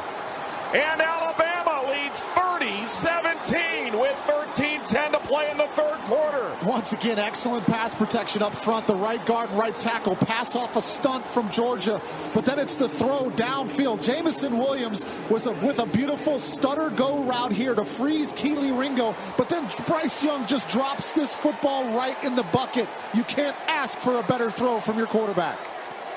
What a bomb from Bryce Young. Could Alabama have back-to-back Heismans in their mix? Incredible. Devontae Smith last year, and Young is putting on a show. Snapback ball down, kick is away from Reichert and through on the extra point. And Alabama, their biggest lead of the game, 31-17. And number 1 Georgia is on the ropes in this title fight in Atlanta. Number 1 team in the country, trailing by 14. Alabama 31, Georgia 17 with 13:10 to play in the 3rd quarter. This is Westwood One's coverage of the SEC Championship game. Welcome back to the Grainger broadcast booth at Mercedes-Benz Stadium in Atlanta, Georgia, along with Atlanta resident Derek Rackley. I'm Mike Watts. Champions never stop, and neither do you. That's why Grainger has 24/7 customer service, plus supplies and solutions for every industry. Call, click Grainger.com, or just stop by. Alabama 31, Georgia 17. Alabama's last 5 drives, they've scored all 5 times, 4 touchdowns and a field goal, 384 total yards. Yeah, and we're just into the 3rd quarter. Jamison Williams, 6 catches, 176 yards, and 2 touchdowns, and that was his 11th scoring play of 50-plus yards this year. Not just plays, his 11th scoring play of 50-plus yards this season. Ball is booted away, and it will bounce in the end zone from Alabama kicker Will Reichert.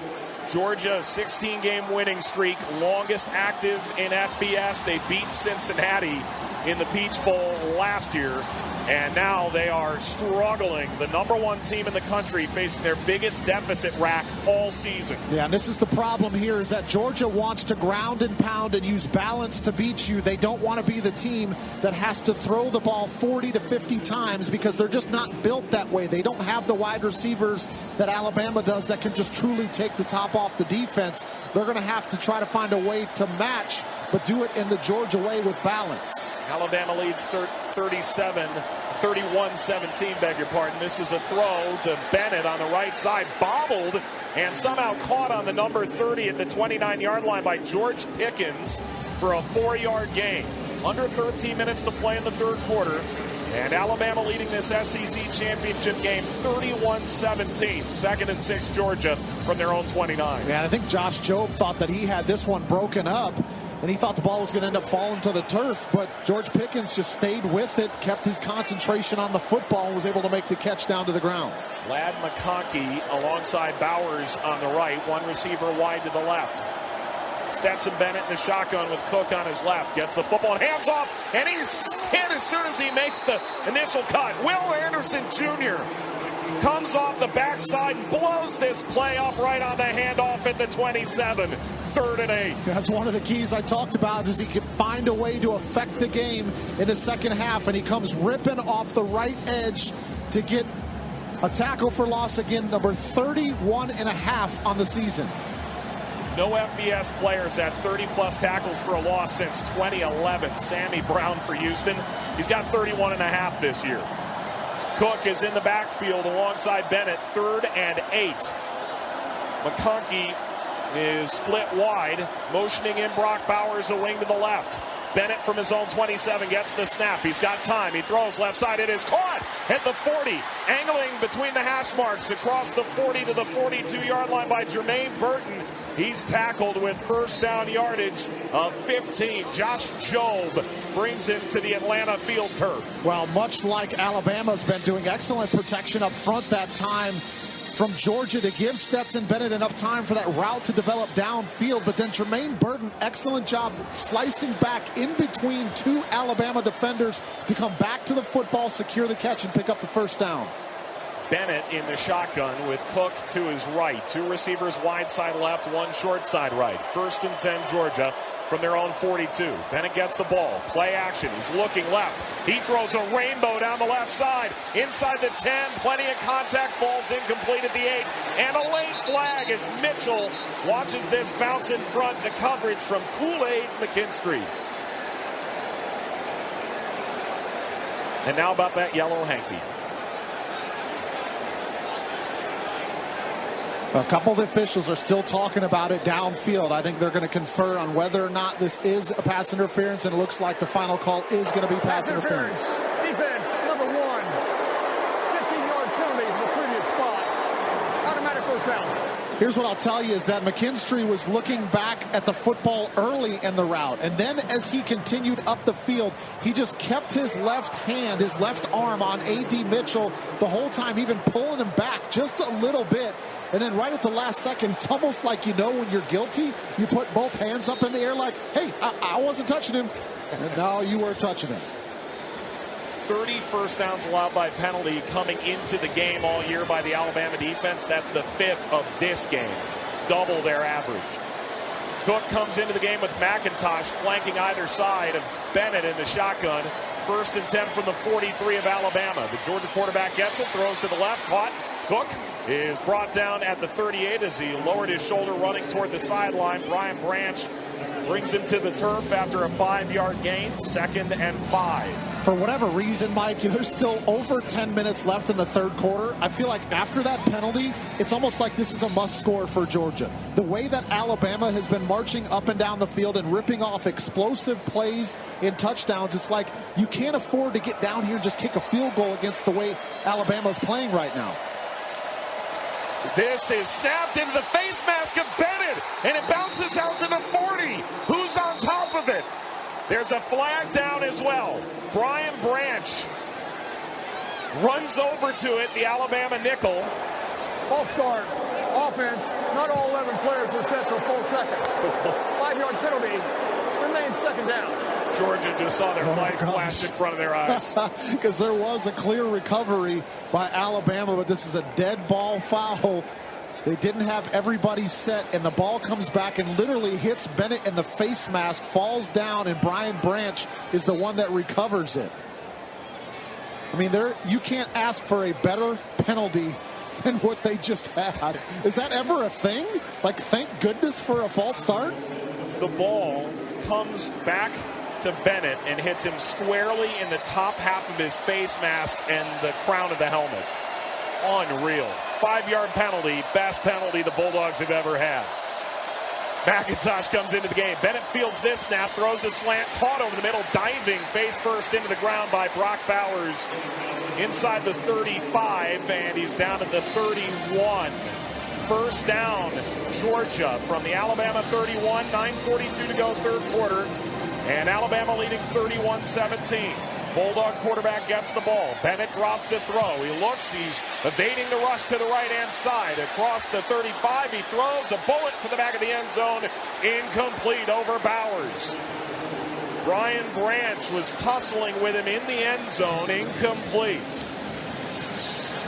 It's another one of those where I felt like Stetson Bennett should have just kept running with it. I mean, he runs out to the right-hand side, and he's looking for Bowers in the end zone that has Brian Branch just draped all over top of him. The ball ends up going about 3 or 4 yards over the head of his tight end Bowers. I think he should have just tucked the football down. He probably would have picked up 5 or 6. First incompletion thrown on first down today by Stetson Bennett, who's in the gun on 2nd and 10 now from the Alabama 31. He gets the football and he pitches this out to the right. It's caught and then racing back the other way trying to find any help. McIntosh is surrounded by Tide and brought down. DJ Dale got him down. A loss of 5 on a little pitch out to the right. Yeah, and I'm not quite sure what they were trying to do here, Mike. They got the football out of the hands quickly of Stetson Bennett, and then when McIntosh got it, it was almost like he was going to cut back inside, but then he ends up seeing Chris Braswell for Alabama right there that basically cut the play off, and there was nowhere for him to go.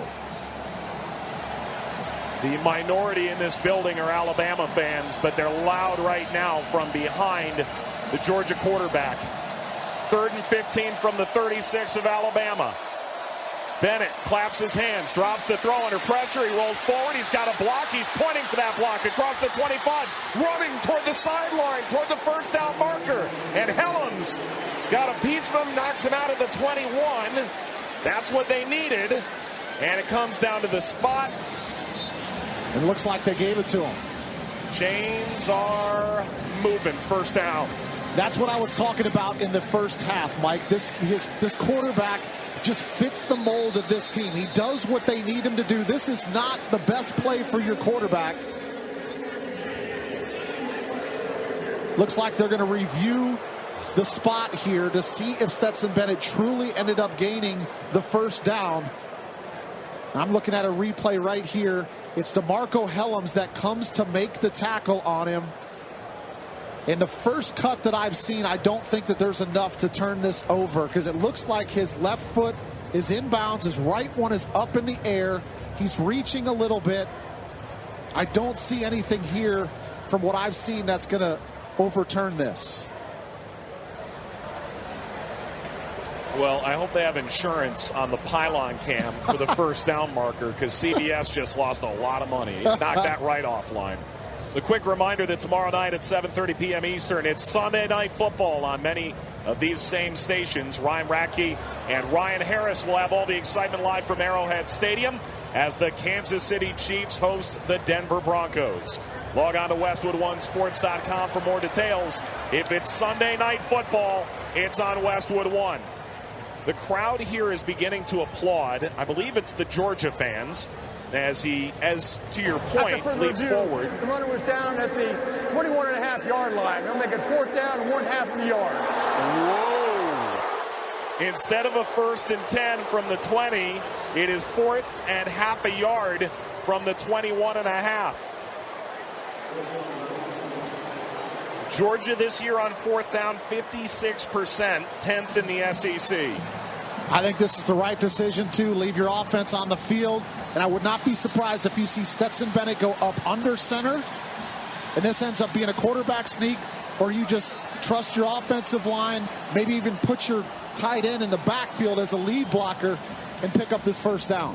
Podlesny is 18 of 22 this year, an outstanding inside 40, but Bennett does go under center. He motions man left to right. Now a second right to left is the reserve tight end. Zamir White's the deep back. It is under center. It is pushing forward to the 20, and it is a first down for Georgia. It felt like the crowd was willing him into the pile. It's Stetson Bennett on a quarterback sneak over the left guard's right cheek. Yeah, they ended up just allowing him to push up behind that offensive line, and he gets that first down easily to pick up a first. Now the 10th play of the drive here for Georgia, trying to answer the score from Alabama. Well, he got the 1.5 feet he needed. There you go. Another 3 to go with it. 1st and 10 from the 20. Bennett motioning Zamir White onto his left hip, getting the ball. Bennett, he hands off, and countering back to the right-hand side off the right hash, plowing in the line of scrimmage. Zamir White for a 1-yard gain. We are beyond the midway point of the third quarter, 7:23 remaining in this third frame.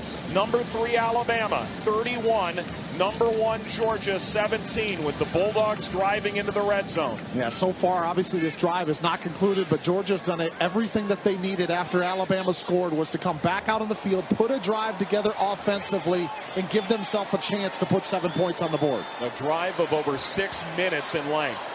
Bennett motions the slot man right to left and getting the football. Running to the right, trying to fake someone out. He throws it, is intercepted at the 10-yard line by DeMarco Helms, falling down. And the first big mistake from Stetson Bennett is an interception thrown on a lollipop. Rainbow to the 10-yard line. Helms' third pick of the year. And Alabama takes over at their own 10. And I think that Stetson Bennett made a bad decision here, like you talked about. There's no reason to throw this football because Will Anderson sniffed it out, and he was right there once Stetson Bennett came out of his break on the bootleg, and he throws it back into the middle of the defense, and DeMarco Helms makes him pay for it. Bennett, who threw 3 interceptions last year in a loss to Alabama, throws his first tonight, and a brutal time to do it. Alabama 31, undefeated Georgia 17. 6:50 to go in the third quarter. It's Alabama ball when we return. You're listening to the SEC Championship game on Westwood 1.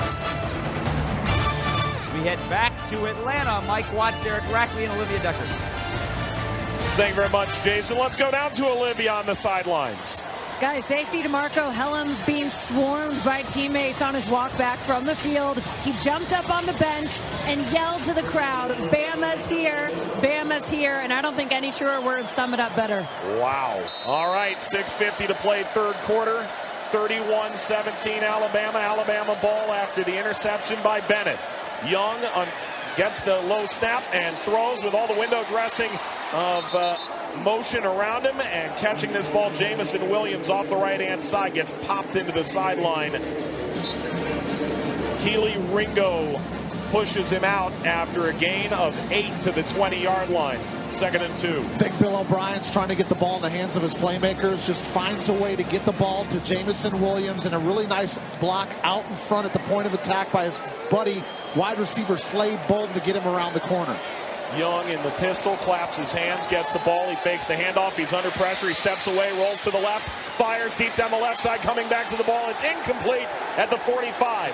And now a flag comes in. Ja'Cory Brooks got tugged by Darion Kendrick. It is a flag at the 43 of Georgia. Pass interference, defense number 11. 15-yard penalty for the previous spot. Automatic first down.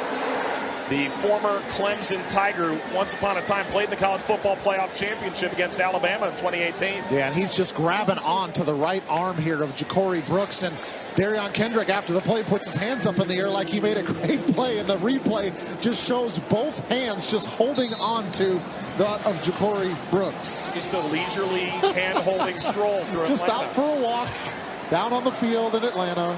Robinson is in an I formation behind Young. 1st and 10 from the 35 of Alabama. Play action. Young evades, going back to his left. Ball is batted and incomplete as he threw it back. He was trying to throw into the flat on the left-hand side for Robinson. Dan Jackson comes in, and N'Kobe Dean's involved too. Those are the deflections that they need against this Alabama passing game, the way that they've been clipping over the past couple of quarters. You may not be able to make an interception. They might complete a couple in front of you, but if you can get those deflections that force the 2nd and 3rd and longs, you're in good shape defensively. Young alone in the backfield in the gun. 2 receivers wide side left, 2 wide to the right, a tight to the left. 2nd and 10 Alabama from their own 35. Young gets the ball, he throws, it is too high, incomplete for the slanting Jamison Williams. You also had underneath Ja'Cory Brooks on a button hook route. 3rd and 10. It was almost like Jamison Williams thought that the ball was going to somebody else behind him after he ended up, the ball sailed past him, he turned around and looked. Maybe he was just trying to make sure that nobody intercepted it, but I don't fault Bryce Young at all. I'd continue to go in the direction of Jamison Williams as well. 7 catches, 184 yards, and 2 touchdowns. We're still in the third quarter. Bama 5 of their last 6 on third down, 6 of 9 today. 3rd and 10 from their own 35. Leading by 14, 6 minutes to play in the third quarter. Young gets the ball. He's stepping away. He unloads high and wide to the left-hand side. It is incomplete. There was only one player nearby. It was Christopher Smith, the safety, ranging over. And Devontae Wyatt burst into the backfield and knocks down Young, who was backpedaling in the pocket and simply threw it away. He has a little twist up front, but Devontae Wyatt, he ends up beating the center, and he gets in the face of Bryce Young. Bryce Young just keeps retreating back, trying to buy some time for one of his receivers to get open. Instead, he just tries to chuck the ball out of bounds, getting outside the pocket, and nearly throws an interception to Christopher Smith. James Burnham, the native of Victoria, Australia, will punt from his own 21-yard line. And back to return at the 24-yard line. This ball is laser beamed forward. It's an end-over-end kick. It's returnable here. This is Jackson across the 25. Up the numbers, and he's wrapped up by a trio of Alabama players. It's a duo that finishes the job at the 27. 43-yard punt, 5-yard return. Georgia had not given up more than 17 all season, so they've got 17 today. You'd think that'd be enough. Right now, you'd be thinking wrong. 5:47 to go in the third quarter. Alabama 31, number 1 Georgia 17. You're listening to the SEC champion game on Westwood 1. Welcome back to Mercedes-Benz Stadium. Whitney Houston is bellowing here, and yeah, the Alabama fans love their tide right now. They're up 31-17 with 5:47 to play in the third quarter. Georgia about to have the ball. Be a VIP with the NCAA experience at the 2022 Men's Basketball Championship. Score premium March Madness tickets and exclusive hospitality access. A VIP experience for the VIP fan. Visit ncaa.com/VIP. That's ncaa.com/VIP. Georgia has the ball 1st and 10 from their own 27 off the Crimson Tide punt. Bennett gets the ball and quickly throws out the right-hand side. This is Kearis Jackson, who's slammed to the ground at the 31-yard line after a 4-yard gain. Jordan Battle made the tackle. And a reminder about number 1 Georgia. They've played one possession game all season. The team that played them closest wasn't Clemson 10-3 week 1. It was Georgia against themselves in the spring game. The only time that Georgia's played within a 5-point margin this year. 2nd down and 6 from the 31 for the Bulldogs. Driving right to left in all white. They've motioned the tight end Fitzpatrick a wing to the left. Getting the ball. Bennett hands off. Running into a brick wall. James Cook finds a new hole and runs across the 30 down to the 33. 3rd down coming once again. Let's go downstairs to Olivia Decker on the sideline. Just want to remind everyone that backup Georgia quarterback JT Daniels, who did start the season, is available. And as Kirby Smart told me this week, it's not out of the question to see him in there, depending on the situation. They really like him when it comes to accuracy, just on the heels of Stetson Bennett throwing a pick, something to think about. Well. Good note. We'll see. 4:35 to go, running clock, third quarter. Alabama up by 14. Georgia 3rd and 4 from their own 33. Bennett gets the ball. He's under pressure. He throws. It's caught at the 40. And Bowers powers forward and goes down to the 44. An 11-yard gain. The Bulldogs had a great drive going till a Bennett pick last time. And they're moving again now. And that's not a good idea to leave Will Anderson on your running back. And Samir White does a good enough job just to try to get a cut block of a leg. I would suggest you don't do that pass protection the rest of the game, because he's going to beat your running back 9 times out of 10. But a good job from Bennett to get that ball into the hands of Bowers and pick up that 1st down for the 3rd down conversion. Bennett 1st and 10 from the 44 of Georgia. He motions the running back into the slot left, getting the ball. Bennett, he's got time. He's running away to the left and now forward across the 41, and he won't get back to the line of scrimmage.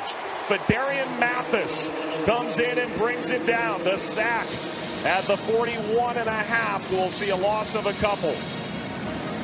Just the 2nd sack of the game there, but that time Fedarian Mathis continues to work after he ends up running a twist actually going out the other side. He ends up coming out wide, sees Stetson Bennett start to scramble. He redirects, comes him, and gets him right from behind to get him down behind the line of scrimmage.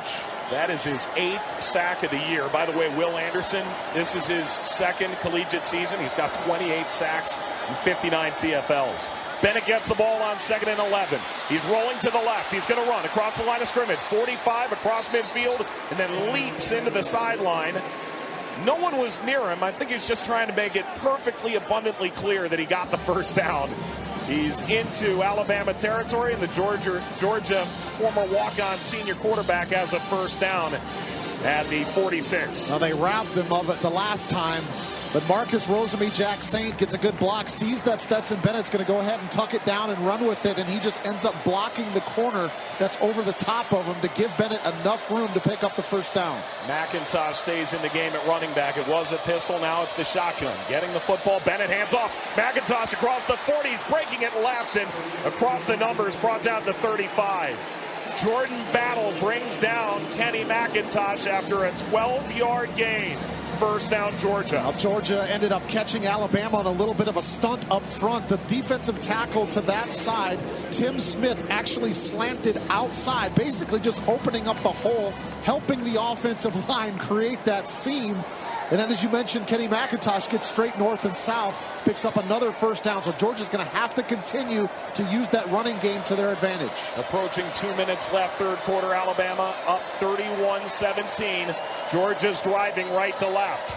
Getting the football. Bennett throws. It's a slant. It's a bit behind, but it is caught by the tight end, Brock Bowers, at the 27-yard line. That's a 7-yard gain. And Bennett wants to move.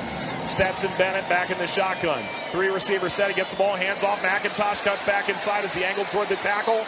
And over the left side across the 25, down to the 20 with a forward-leaning dive. Brian Branch brings him into the turf after a gain to the 19. Now, they use that bunch formation where they get the tight end Bowers at the point, and then Washington at 6'7" and 265 pounds on the inside, and those two guys end up creating the seam, and then once again McIntosh just explodes upfield. 4 straight plays of 7 yards or more for Georgia. 1st and 10, they'll call it the 20-yard line in Alabama territory. 1 minute to go, third quarter, trailing by 14. Zeus, Zamir White to the left of Bennett. They hand off to Zeus over the right-hand tackle in between the hash marks, and he's brought down for no gain at the 20.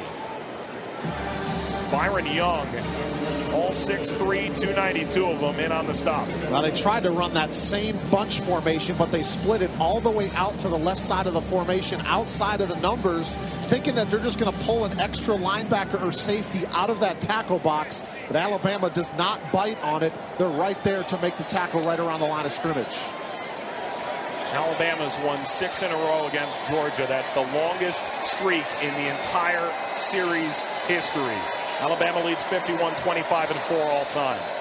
15 seconds to go in the third quarter. Bennett gets the football. He drops to throw. He's looking, fires left side, and airmails this out of play with the clock stopping at, 7 seconds. It was continuing to tick down to 4, and they may bring that back up on the incompletion. 3rd and 9 to come from the 19 of Alabama for the Georgia offense. Yeah, they ran that same bunch formation out to the left side, but that time they brought George Pickens in as the lone receiver on the right, and I figured that they were trying to take a one-on-one matchup with him against Josh Jobe, but DeMarco Hellams, the safety for Alabama, rolled over the top of George Pickens, and that's what spooked Bennett away from him early on in the development of the route. 11th play of the drive, third drive to go 11-plus plays with 7 ticks to go in the third quarter. Empty backfield, 3rd and 9 from the 19. Bennett throws into the end zone in front of the goalpost. It is incomplete. Ball gets out of the hands of Brock Bowers, who leapt up acrobatically, went hard into the ground, and slams down without the ball in tow.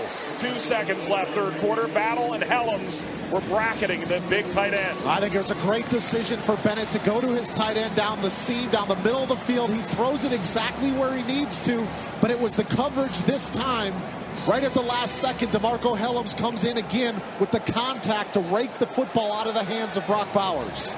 This is an enormous moment in this SEC championship game. With Alabama up 14, Georgia's going to go for it. 4th and 9 from the Alabama 19. Bennett in the shotgun. He looks in for the signal. He gets the ball. Blitz coming. He throws left. It is fluttering incomplete at the 10. Jordan Battle came in from safety, knocks down Stetson Bennett, and the ball flutters to the ground. The third quarter ends on a turnover on downs. That was a gamble from Alabama's defense, and Pete Golding ends up winning. He brings extra pressure, and you mentioned Jordan Battle comes right through the middle of the offensive line, but he's unblocked. They're not able to pick him up, so he's coming full speed into the face of Stetson Bennett, and Bennett cannot find a receiver before the pressure gets to his face. And it's Alabama with a 31-17 lead. Fans have their camera phone lights on. This venue is just spectacular.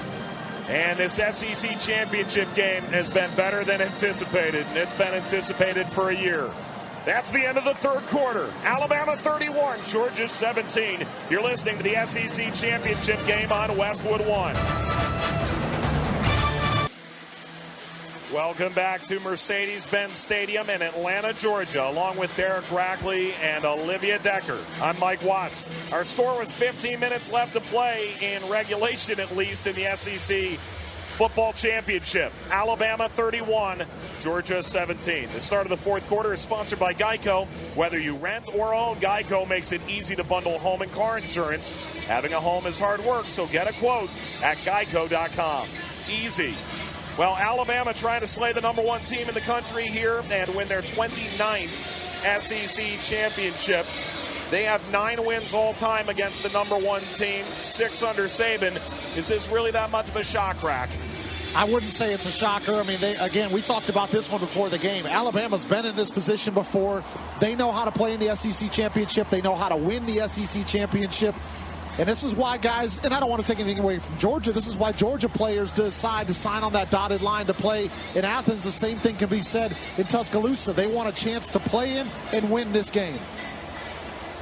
After the turnover on downs, Georgia's last 2 offensive possessions, 23 plays, no points. A pick and a turnover on downs. Motion man in the backfield, Brian Robinson. 1st and 10, Alabama to start the fourth quarter from their own 20-yard line. Bryce Young in the shotgun. He gets the football. He fakes the handoff. He looks. He throws. It is batted incomplete. Toward the right side, a slant in breaking. Robert Beal Jr. got a piece. The attendance tonight, by the way, Rack, 78,030. Yeah. You and I get to share it together. There we go. And I'm not surprised at that one just because of the 2 teams that are in this one, especially when Georgia's in this thing. We talked about the entire game. This crowd heavily tilted towards the Bulldogs. Brian Robinson Jr. stays in at running back. It's a trio outside the numbers to the left. Ball set between the hashes. 2nd and 10 Alabama from their own 20. Running back motions into the right side. Young gets the ball. He throws up middle. It's caught. And this is Holden across the 35 and down to the 37-yard line. Darion Kendrick got a piece of Trayshawn Holden, his first catch of the game. Yeah, just 13 catches coming into the game on the season. They've been using Holden and Brooks in the place of Mechie. This is a quick throw. Screen caught across the 35, and Slade Bolden will get no further on 1st and 10. Gain of a yard, 2nd and 9. This time Alabama's on this drive, they've been trying to do a lot of quick hitting routes. Quick slants, ball throws that Bryce Young can get out of his hands quickly. Could just be trying to lull the defense to sleep a little bit too. Might be expecting a double move coming here from Jamison Williams. Williams is on the bottom side of the field, closest to us inside the hash. Off the right hash, 2nd and 9 Alabama from their own 35. Leading by 14 in the SEC championship game. Young gets the ball. Low snap. He throws to the right to the sideline. Caught by Holden as he races into the Alabama bench on an outbreaking route. That's a gain of 6 to the 41. 3rd and 3. It's all they need from guys like Holden is that when the ball comes your direction, especially on routes like that, just make sure you secure the catch, keep the ball moving forward. You don't necessarily need somebody to come in the place of John Mechie and be that guy that beats Georgia over the top, but just be that complement to Jamison Williams that can keep making those catches. Young has thrown for 380 yards. He's got 419 yards of total offense. He's in the shotgun, 3rd and 3. The Heisman candidate claps his hands, gets the ball, drops to throw under pressure, rolls to the right to the sideline, and throw hops, throwing this into the sideline, incomplete, bouncing. It's Trayvon Walker who shoves Young to the ground, and that was a stop that Georgia desperately needed. Yeah, Dan Lanning, the defensive coordinator, ends up bringing a blitz once again, brings Nakobe Dean and Quay Walker coming up through those A gaps, and that ends up flushing Bryce Young out of the pocket to the right-hand side of the formation. But credit the Georgia pass coverage down the field. Everybody was locked up on those Alabama receivers, not showing any color for Bryce Young to find a receiver.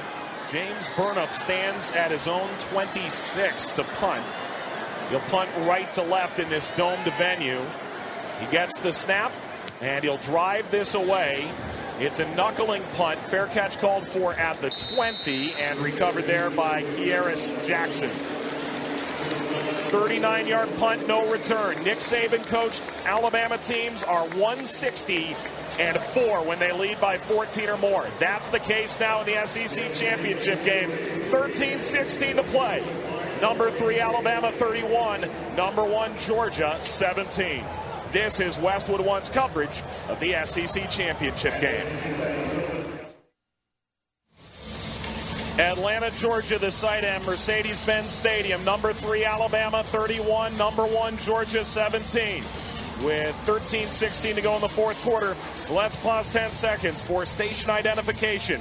In association with Learfield, this is Westwood One, your home for the SEC championship game. Broadcasting from the Union Home Mortgage Studio, WKRK-FM and HD1, Cleveland Heights. An Odyssey station. Stay up to date with Westwood One Sports by following us on Twitter at Westwood One Sports. That's Westwood, the number 1, then Sports. You also find a link to our Twitter page and much, much more at WestwoodOneSports.com. Georgia has the ball trailing by 14 with 13-16 to play, and Bennett gets the ball. He shovels this over to James Cook, who runs left outside the tackles and goes down on 1st and 10 from his own 20 at the 27-yard line. Mathis and Branch bring him to the ground. And I'd like when James Cook is in the ball game, not just at getting the ball in the running game, but he's got the ability to catch the ball out of the backfield as well. He gives him a lot of options offensively. Cook stays in to the left-hand side of Bennett. Bowers motion, stops a wing to the right, now wing to the left. 2nd down and 3. It's a pitch once more to the left-hand side, and then being strung out at the 30-yard line and blasted into the sideline. Cook hit by Helms and To'o. That should move the chains.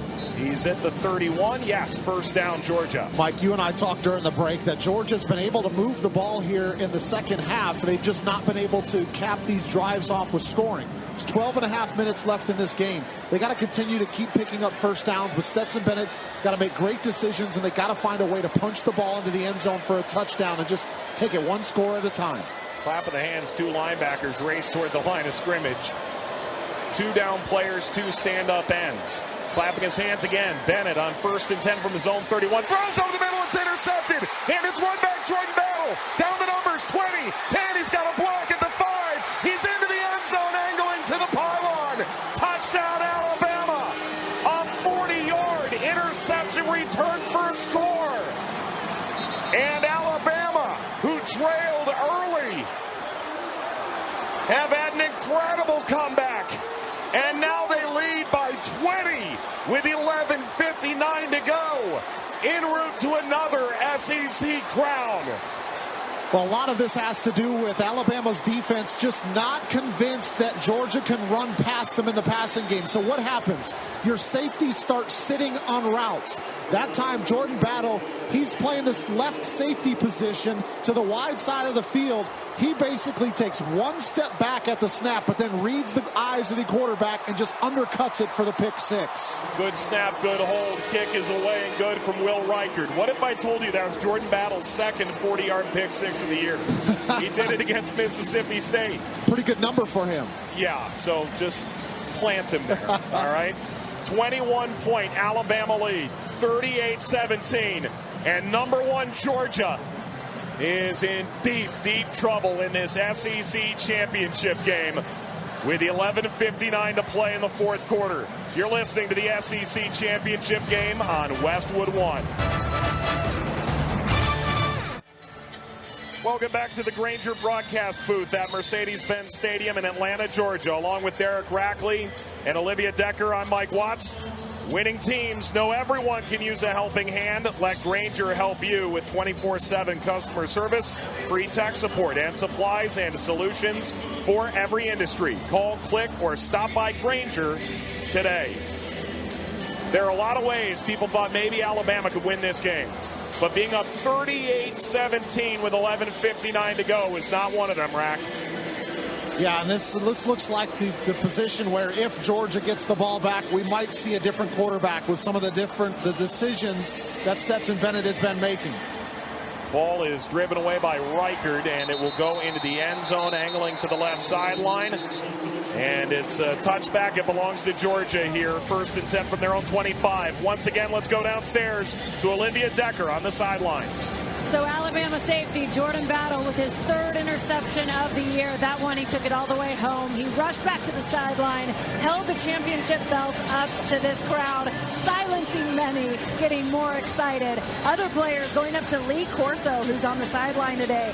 Coach Corso was the only one on ESPN's College Game Day this morning to pick Alabama. Well, those players must have saw that, and they went up to him saying, "Coach, you were right." He just loves that elephant head. You know how it is. It's all about the gear, the headgear. James Cook in the game alongside Stetson Bennett, who does remain in at quarterback. 1st and 10 Georgia from their own 25. Bennett drops to throw with time. He throws softly over the left side, 25-30, and out to the 34-yard line. James Cook, a 9-yard gain. To'o, the Sacramento native linebacker, tracks him down. 2nd and 1. Stetson Bennett just not good against Alabama. He's got 5 of his interceptions and 14 career total against Alabama. Handoff to Cook off the right-hand side on 2nd down and 1, and Josh Jobe wraps him up after he got the 1st down, and he is down at the 40, make it the 39-yard line. Either way, 1st and 10. They're moving the chains around. Call it the 39. It's 38-17, number 3 Alabama over number 1 Georgia. 11:20 to go on a running fourth quarter clock for the Bulldog offense. Kenny McIntosh comes into the game. Bennett in the shotgun is completed to 11 different receivers for the 2nd time this year. But he needs big completions now. Play action, dropping, under pressure, evades to the right. He's rolling toward the sideline. He throws incomplete into the Georgia sideline. Airmailed it, likely purposefully, over Kearis Jackson. Yeah, he was just trying to get rid of this one. The pressure got in the backfield once again, and I just wonder, Mike, moving forward now, 2 interceptions, one of them went back for a touchdown. Is Stetson Bennett going to still have this cut it loose mentality? Is he still going to take that shot in a tight window downfield that he likely needs to take in order to get some of those big completions, or is he going to be hesitant after throwing 2 interceptions? Zamir White comes into the game. 2nd and 10, Georgia from their own 39. Bennett gets the ball. He drops, he looks, he throws over the middle, and it is caught by Bowers in between 3 Georgia players as he splays forward down inside the 30. All the way down to the 30-yard line. It's a gain of 31 to Brock Bowers. Harris, Battle, and Helms were a trio around him. 1st and 10, Georgia. They're moving now. They throw to the right-hand side. It's caught by White on the sideline, and he barrels down the running back from the flat to the 20, and an injured Alabama player is down. It looks like Christian Harris, the linebacker. And the clock is stopped with 10:33 to play in the fourth quarter, and Georgia trailing by their biggest margin of the year, 38-17. Yeah, and I also saw left tackle Jamari Salyer, who had come into the game banged up a little bit already. He came off the field, and a sub came on for him, so he looks like he's been shaken up once again. How about it look like maybe Stetson Bennett was listening to me when I said whether or not he's going to take the shots downfield? Right after I say that, he throws the ball basically into triple coverage, and Brock Bowers ends up making the catch to get him down into scoring territory. This is not Stetson Bennett's first conference championship game, but this is about to be ominous. He transferred as a JUCO after 1 year at Georgia to Jones College. He played against East Mississippi, and in the conference championship game lost 19-14, a touchdown and 3 interceptions. Zamir White has come into the game alongside Bennett, who's thrown 2 picks tonight, including a pick 6. Clock starts to run with 10:22 to play in the fourth quarter. It's a screen to the big tight end. It's Bowers barreling across the 20. 2nd and 1. They needed to get to the 20. They get down to the 18. DJ Dale, the nose tackle, steps back to bring down the tight end. First down, Georgia. Pretty good play design there when you need just to get a yard or 2. Usually you run that little screen out to your wide receivers, but instead, just to make sure you got enough body, enough physicality out there, throw it to your tight end instead. Sometimes just with his body frame, he's going to lean forward to pick up the first down. Bennett gestures out. Clock is running to 9:53 in the fourth quarter. Alabama up by 21. Getting the ball, a sidearm throw caught by Bowers from the right side flat. Breaks the tackle at the 10. He's across the 5 and over the goal line. What a catch and run from Brock Bowers. Touchdown, Bulldogs. 18 yards.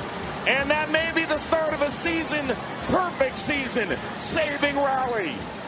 In the SEC championship game, Alabama 38, Georgia 23 with 9:42 to go. I'll tell you what, this is just one talented freshman tight end because he should have been brought down at about the 10-yard line. But he just keeps his legs pumping. He breaks about 2 tackles. Looks like 5 Alabama defenders had a chance to bring him down. Brock Bowers says, no, I'm getting into the end zone. Snap back, ball down on the point after, and the kick is up and good from Jack Podlesny. 11th touchdown reception of the year for Georgia, ties a program all-time record regardless of position. It's a 14-point game. Georgia can dream. The number 1 team in the country against the ropes. But with 9:42 to play in the fourth quarter, you never know. You're listening to the SEC Championship game on Westwood One. Thank you very much, Jason. It is 38-24 Alabama over number 1 Georgia here in the SEC Championship game from Mercedes-Benz Stadium. Log on to WestwoodOneSports.com every weekday during the NFL season for a brand new episode of the Ross Tucker Football Podcast. Listen at your convenience at WestwoodOneSports.com/Ross Tucker. You're saying that Army-Navy game is his favorite experience of the year. I've done college. Yeah, I've done a couple of those, and it is really, really a special game and atmosphere. Obviously, 2 offenses that you rarely ever see in college football anymore, but it's just got a different feel to it, Mike. Well, that's next week on many of these Westwood One stations. Here it's the SEC Championship game, and Georgia drives a high-arcing kickoff that bounces a yard in front of the end line in the back of the end zone, and a touchback. And for Alabama, they get 1st and 10 from their own 25. And for Georgia fans who came here expecting a coronation after a perfect regular season for the first time since 1982, it's 38-24 Alabama with the lead with 9:42 to go. Yeah, this is one where Georgia got to stop on the last drive defensively if they want a chance. Again, 9:42, Mike, there's still a lot of time left in this game. If this defense can find a way to get a couple more stops, the game is not over. Bryce Young in the shotgun with Robinson on his left. He pumps his left knee up. He gets the snap. He hands off. Robinson is muscling between the hash marks looking for any yardage, but Davis and Wyatt jumped on the bull and hung on, brought him down. It's a gain of a yard to the 26, 2nd and 9. That's a good start, too, for the Georgia defense. They've got to make sure that when Alabama does go to run game, that they don't give up that 6-7 yard play on first down and give them a whole lot of options. So they get the stop for a yard, push them back to 2nd and long, make Alabama work for the first downs. Bryce Young, the sophomore from California, Heisman frontrunner, has had an epic performance. He gets the football on 2nd and 9 from his own 26. He rolls to the left. He throws for the sideline, fired it into the Georgia sideline, incomplete out in front of Slade Bolton.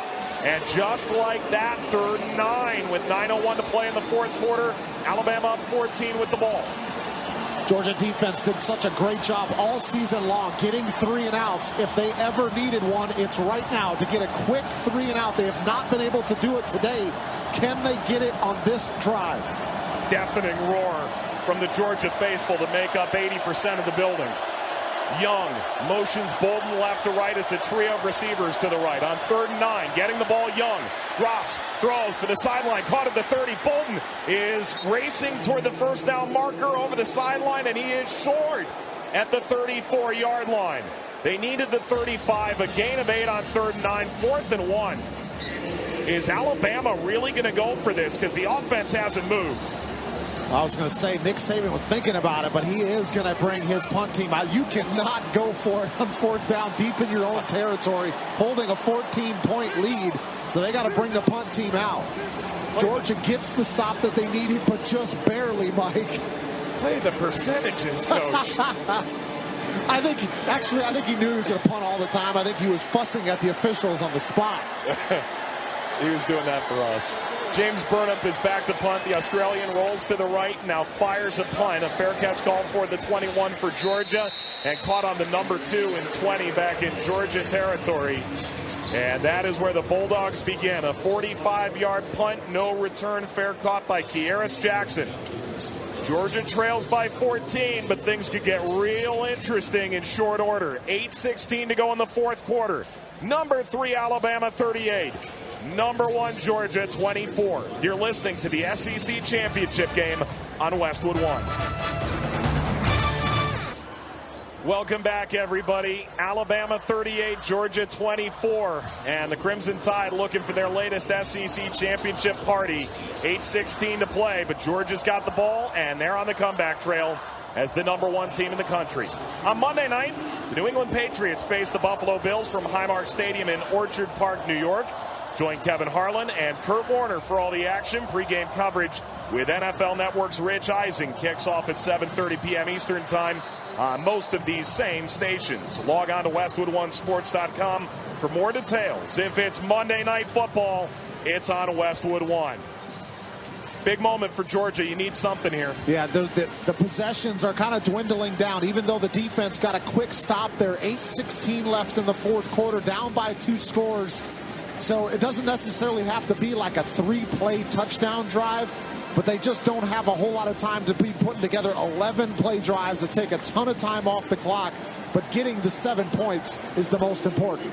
Brock Bowers, the tight end, 7 catches for 100 and a touchdown, including an 18-yard touchdown last drive. He had 3 catches, 52 to key it for the Dogs.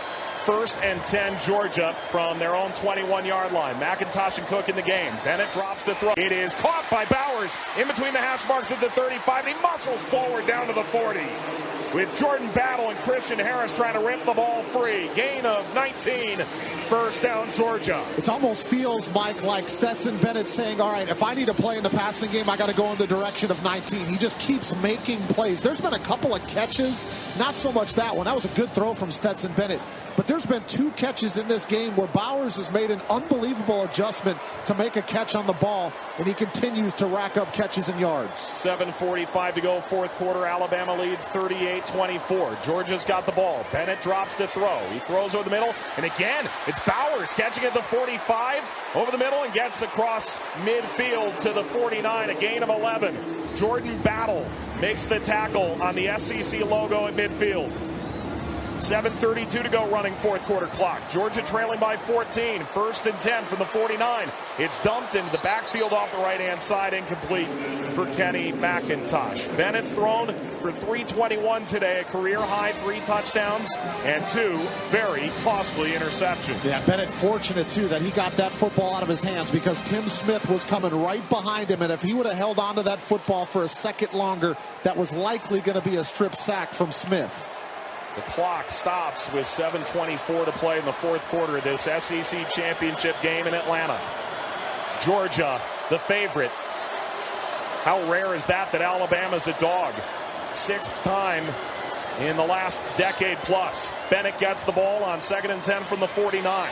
He pumps, he throws over the middle. It's too high for George Pickens, who was covered twice over by Alabama, blanketed in crimson at the 33. Incomplete. Will Anderson was coming in, and now he's making his way out with his helmet in hand.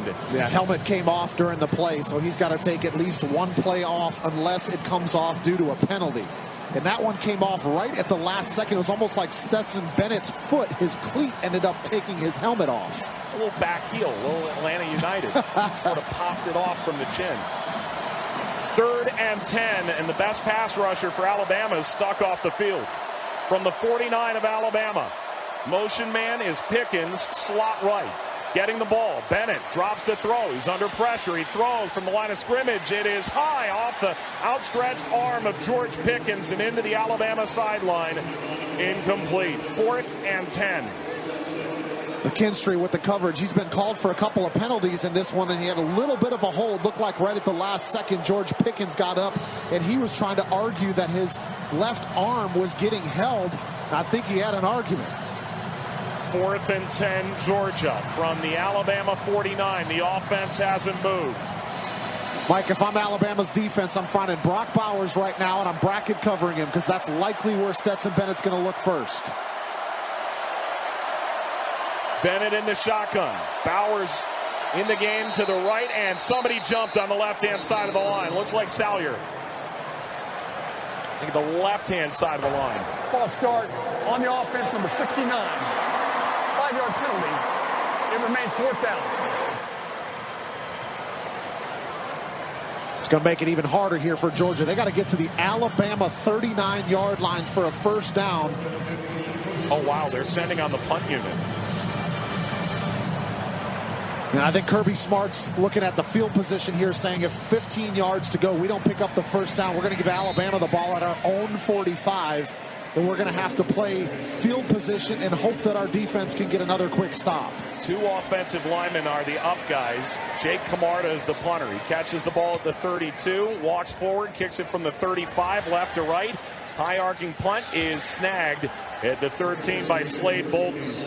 And that penalty leads to a 41-yard punt with no return, and that just changed this game immeasurably. Yeah, you're looking at now 7:08 to go. Alabama having the ball. Georgia still has all their timeouts left, but down by 14 points. Yep, Alabama 38, Georgia 24 in Atlanta with 7:08 to play. You're listening to the SEC Championship game on Westwood 1. Welcome back to Atlanta. 38-24, number 3 Alabama with a 14-point lead on Georgia, and they've got the ball. With 7:08 to play in the SEC Championship game. Once again, let's check in with our sideline reporter, Olivia Decker. Sponsored by Ferguson. Ferguson is proud to be a part of what trade pros do. Their pro pickup service allows you to buy online and pick up in store, making business with Ferguson the easiest part of your hard day's work. Learn more at Ferguson.com. Olivia? Guys, coming into this game, the Heisman race was wide open, and a lot of pundits agreeing that truly the best players in the country may have been on defense, including Georgia defensive tackle Jordan Davis and Michigan defensive end Aiden Hutchinson. Of course, a defensive player has not won since Charles Woodson in 1997. But with Ohio State quarterback C.J. Stroud not playing in a championship game, it really set the stage for Bryce Young today. Basically a tryout for that Heisman trophy to seal the deal against the nation's top defense in such an important game. I've been watching him on the sideline. The man doesn't even seem to sweat. He is cool as a cucumber. And I asked him this week on the phone, why should you win the Heisman?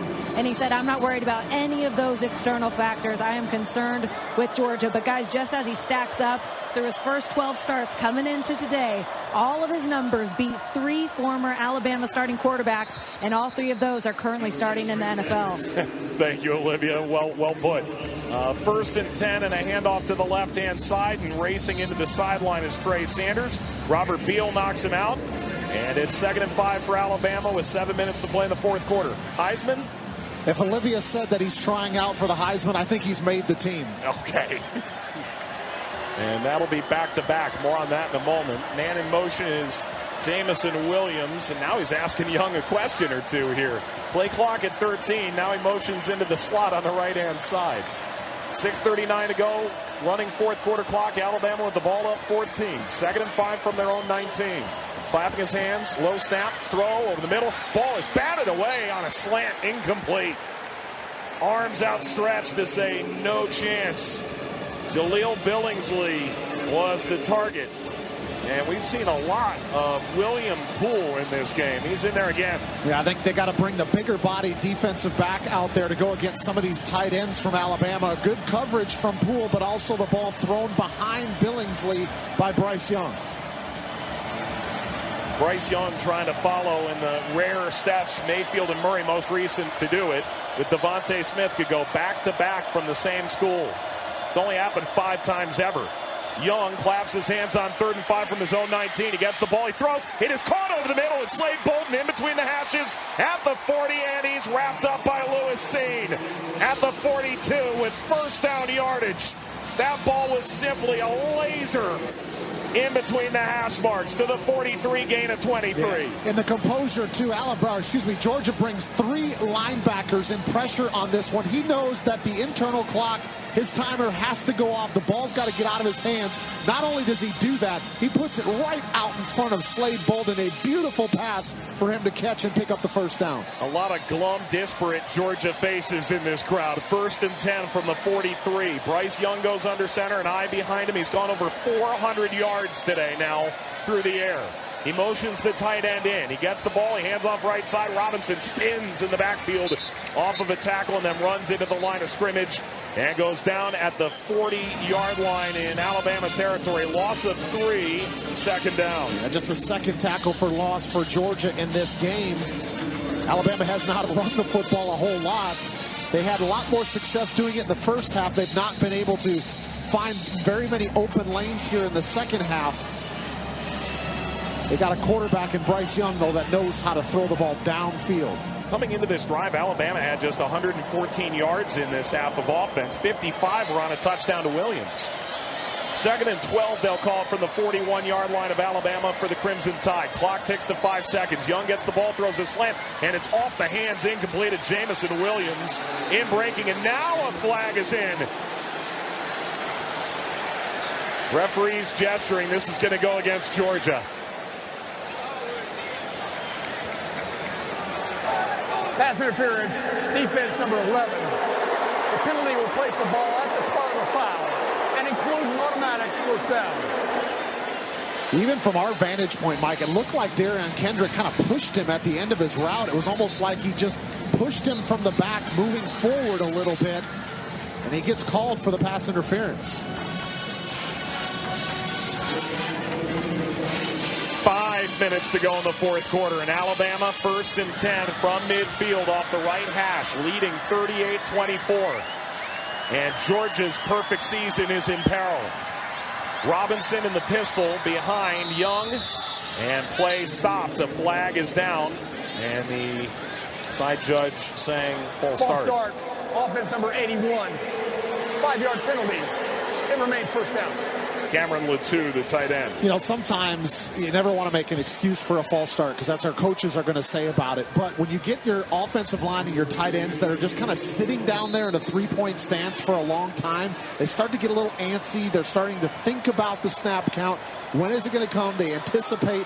That's like the only thing that bad that could have happened for Alabama was the false start to stop the clock. 1st and 10 from the 45 of Alabama.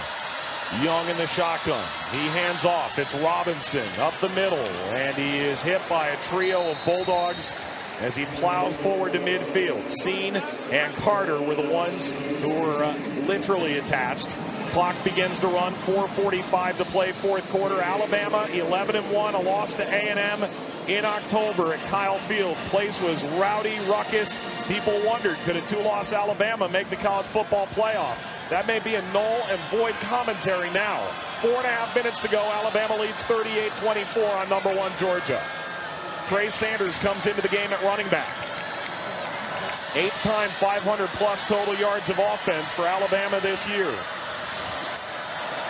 Young clapping once, twice, play clock at 3, gets the ball, hands off, and across the 45-40, outside the numbers, and it's Sanders down at the 35-yard line with first down yardage. Smith and Ringo out of the secondary to make the tackle for the Bulldogs. Yeah, coming into that carry, Trey Sanders just 5 carries for 7 yards. And then he ends up probably getting the most important carry of the game because this is what Alabama needs to do right now. if they need anything else, even though Brian Robinson back in the game, he's been hobbled. He was questionable coming into this game. This is where the offensive line and the running backs need to run the football, pick up yards, force Georgia to call their timeouts. And Sanders is running to the sideline. He's down on all fours. 3:36 to play fourth quarter. Alabama 1st and 10 from the 35. It's a handoff. Robinson going down the numbers, down the sideline, and down to the 32-yard line. For a scoring update, let's send it back to Jason Horowitz in our Westwood One studios. Mike, it's over in Cincinnati, 35-20. The Bearcats, the 13-0 winners of the American, and most likely the first Group of 5 team to ever make the college football playoff, Mike. Thank you very much, Jason. Oklahoma State lost earlier today, as Jason told us at halftime. They fall to Baylor. And so Alabama is essentially trying to keep Notre Dame out right now. And, of course, Michigan plays Iowa tonight. That has college football playoff implications. Clock down to 3 minutes in the fourth quarter. Alabama up 14 with the ball, 2nd and 8 from the Georgia 33. Getting the ball. It's a quick bubble screen. It's caught by Brooks over the left side. And getting up the sideline, Lewis Seen bringing him down. And he is inside the 25. That'll move the sticks. First down, Alabama. I think Bill O'Brien's got some confidence in his passing game in a situation where he should probably just be running it now. Some would say that type of a throw is an extension of the running game, but it's still a ball that has to be thrown all the way out to the sidelines, about 20 yards. It's going to travel in the air, but yet they still get the result that they wanted. A first down, continuing this drive, and clock will continue to work its way down. And the clock now is at 2:24. Bryce Young just became the SEC championship game's all-time single-game passer. They passed back Jones from last year. He hands off to the left-hand side on the numbers at the 26. And it's going to be a loss of a couple. Nolan Smith coming in and bringing down Brian Robinson Jr. Clock down to 2:13. Both teams have all their timeouts. And that will not be the case any longer. And a timeout on the field. Let's tell you that today's broadcast of the SEC Championship game on Westwood One Sports is intended solely for the private, non-commercial use of our audience. Any reproduction, retransmission, or other use of this broadcast without the express written consent of Learfield and Westwood One is strictly prohibited. It was a Georgia timeout with 2:13 to play. Alabama's got 2nd and 11 from the 25 of Georgia, leading 38-24. Kirby Smart decides on his last drive that at a 4th and 15, he can't risk it, and he's got to punt the ball back to Alabama, thinking, okay, I got to trust and lean on my defense that has been so great the entire season. But instead, it's Alabama putting together a 5-minute drive and counting right now, picking up 4 first downs and just sitting in the driver's seat with just 2:13 left to go in this game. Georgia had given up 7 defensive touchdowns all season. They've given up 5. Well, 4. 1 was a pick 6, I suppose. And so Alabama 38-24 lead on Georgia with 2:13 to play. 2nd and 11. The Alabama offense is trotted back onto the field. They've got 2 receivers to the left and 1 wide side right outside the numbers on the SEC championship logo at the 25. Bryce Young in the shotgun with Robinson on his right hip. On 2nd down and 11, he looks in, claps his hands off. Robinson jetting off the left side over the 25, and with 2 arms on the football, goes down at the 24. Nakobe Dean wrapping him up. And Georgia, with 3rd and 9 upcoming, calls timeout with 2:08 to play in the fourth quarter. And Georgia seeking a miracle. And they are literally and figuratively just running out of time here. This long drive that Alabama's been able to put together. Kirby Smart, those are the difficult decisions that you got to make. 4th and 15. If they don't convert, they're going to give Alabama the ball in favorable field position with a chance to put another score on the board. Instead, he decides to punt it back to Alabama, thinking, okay, we got to get one more stop. Defense has got to give us one more 3 and out. But instead, Alabama, Bryce Young, and the rest of this offense just continue to march their way down the field, and now forcing Georgia to call their 2nd timeout. If you're Georgia, it is staggering how quickly this got out of hand. You were up 10-0, 17 unanswered Alabama points in the second quarter. You score to get it to 17-all. You give up a touchdown before halftime. Then Alabama throws the pedal down in the third quarter, staggering for a Georgia team that had led for all but 20 minutes of the entire season, or rather hadn't trailed any more than 20 minutes. Well, I think if anybody had a chance to watch the Iron Bowl last week, you saw, okay, there's a way to beat Alabama. It's get pressure, live on the other side of the line of scrimmage, and make the quarterback uncomfortable. And I said coming into the game, this all rests on the offensive line. Can they give Bryce Young enough time to throw the football? And they've done it the entire game. As we just talked about, Bryce Young setting an SEC championship game record for passing yards with 421 as it stands right now. With 2:08 to play, Alabama motioning a tight end into the formation. 3rd and 9 Alabama from the 23. It's a handoff. It's Robinson at the 25. He stood up there. He's fighting for yardage. He needs to get all the way down inside the 15-yard line to the 14, but he's not going to get anywhere close. The pile dies inside the 25 at about the 23-yard line. No gain. 4th down. Timeout, Georgia. 2:03 to play. The Bulldogs trailing by 14 in this SEC championship game, and boy, you look down into the bowl underneath us, Rack, and about half the crowd's gone. Yeah, cleaned out. It actually cleaned out a little while ago once Alabama ended up having that 3-score lead for a little while. I think a lot of people thought, okay, this game is in hand, and Georgia's not really been able to claw back into it outside of that one touchdown from Brock Bowers to cut this back down to 14 points. Alabama's going to send their field goal unit out here. Will Reichert has had a really good season, 14 of 18. His number one goal right here, other than making it, obviously, is get the football up in the air. They cannot afford a blocked field goal right now. Burnett to hold, Neeland Hibbett to snap, Will Reichard to kick from right to left from between the hash marks in this domed venue toward the Cityscape opening to the left, which is closed tonight. Be a 42-yard try. Snap back, ball down, kick is straight on, and it is good. And it's the exclamation point for Alabama. 41-24. The Crimson Tide with 1:59 to play are well on their way to another SEC football championship.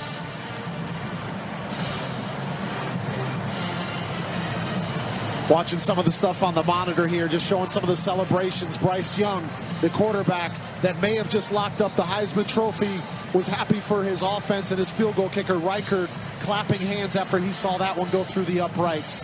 And some of the other guys on the sideline striking that Karate Kid pose, thinking, hey, we got it again. We're going to be SEC champs one more time. And let's say this, Alabama was going to be in this game no matter what happened against Auburn in the Iron Bowl.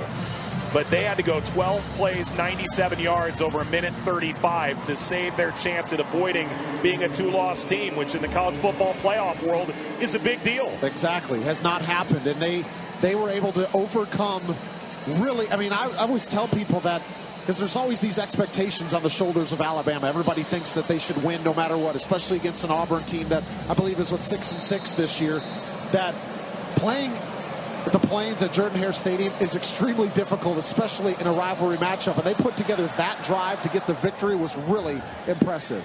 Reichard drives this off the E in Georgia from right to left on the kickoff. And Georgia is trailing by 3 possessions, 41-24. Bennett, 12 pass attempts in the 4th quarter today. He had 11 in the last 12 games, the whole season combined. They just haven't played that many 12-round fights this year. Yeah, and to their credit, they've been such a dominant team.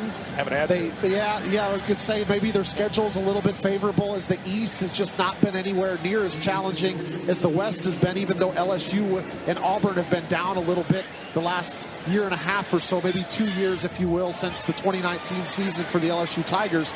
But they've done what they had to do against the schedule. But you're right, they haven't had to grind one out at the end. They haven't had to play against receivers like they've seen today. Bennett drops to throw. He completes to the running back out of the backfield, running a bit of an angle toward the sideline. To'o bringing down James Cook at the 30-yard line. 1:45 to play on a running 4th quarter clock.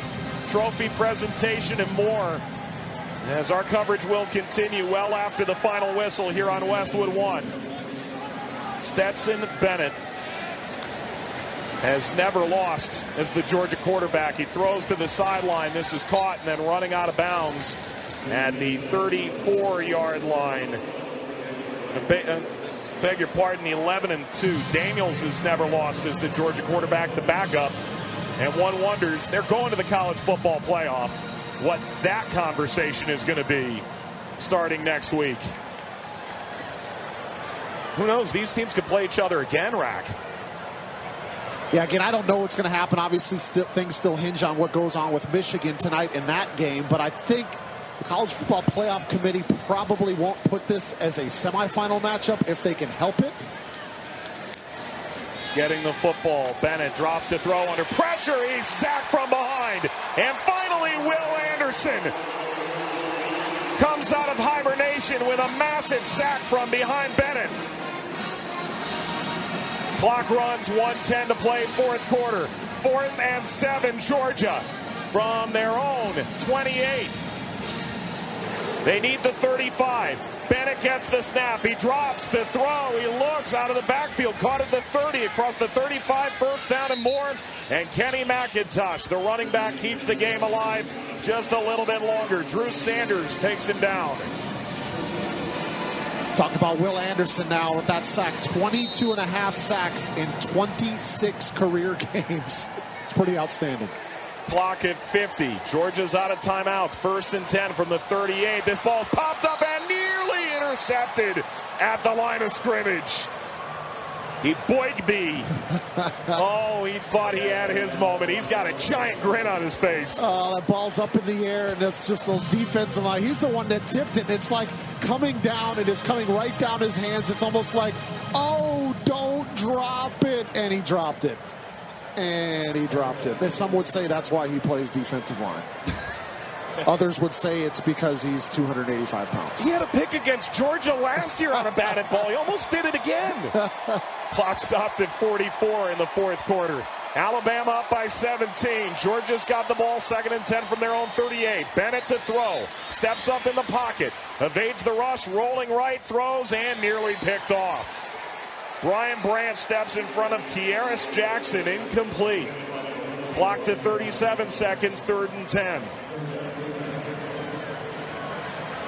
Branch, just a sophomore, is another one of those players who's probably going to be the next in line of one of those talented defensive backs for Alabama that gets drafted high, ends up enjoying a long career in the NFL. They just keep reloading that position year after year.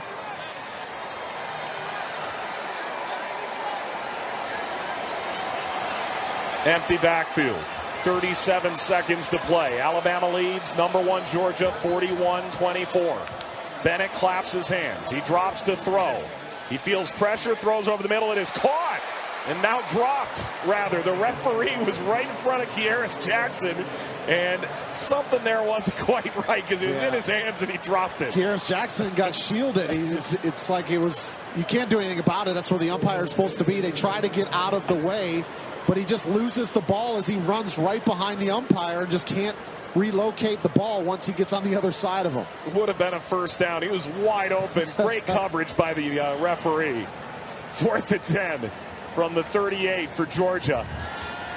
And this could be this. The SEC championship may not hang in the balance much longer. Bennett gets the ball. He drops to throw. He's under pressure. He throws. It is dropped, incomplete on the SEC logo at midfield by Brock Bowers. And the Alabama fans can taste it now. Underdogs. Such a rare feat for the Alabama Crimson Tide. But they lead 41-24. And they're about to slay the number 1 team in the country. It's about to be their 10th all-time win over a number 1 ranked team. Most in the history of college football. And how about that? Brock Bowers had such a strong second half. He's got 10 catches for 139 yards and a touchdown in this game. And he drops probably one of the easier ones that he needed to keep the drive going and keep their chances alive. But now it's going to be a kneel down to secure the championship for Alabama. Bryce Neal just pointed to the heavens. Georgia's out of timeouts. Bryce Young goes under center. He takes the ball. He takes a knee. He's likely to take the Heisman. And he surely takes the SEC championship.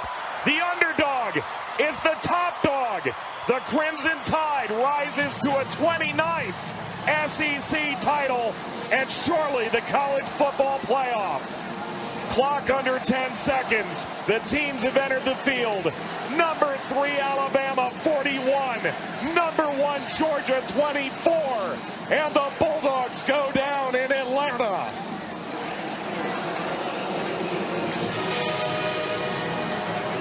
Long discussion at midfield between Kirby Smart and Nick Saban. Obviously, those two work together at Alabama. They won a lot of football games, SEC championships and national championships together. And unfortunately, Kirby Smart just cannot figure out how to beat his former boss. It's been talked about so much that earlier this year, Jimbo Fisher, the only former assistant that's been able to knock off Alabama and the Crimson Tide under Nick Saban.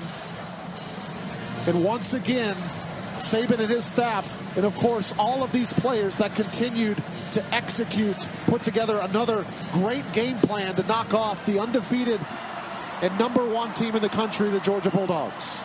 And the fact anyone counted Alabama out is fascinating. And the world we live in of snap reactions in college football. But Nick Saban played the long game. And Nick Saban has his latest SEC championship. And with it, a likely berth in the college football playoff. The stage is being wheeled out. We will have the presentation of the SEC championship trophy momentarily. And the Alabama fans, who are wildly outnumbered, have absolutely earned the opportunity to stay and watch it, just as you have to listen to it. As number 3 Alabama knocks off number 1 Georgia in the SEC championship game in 2021, 41-24. And what a moment for this Alabama program after that heartbreaking loss at Texas A&M in October. The same day you and I were, was it in Dallas? Is that the same weekend? Bowl? Yeah, for the outstanding Oklahoma-Texas game, a weekend of stunning upsets. The end of a 100-game win streak against unranked teams. And the story for Alabama, the same as it ever was. Mentioned this in pregame. Most impressive stat for Alabama and Nick Saban is every recruiting class that he has had since he took over has won at least 1 national championship.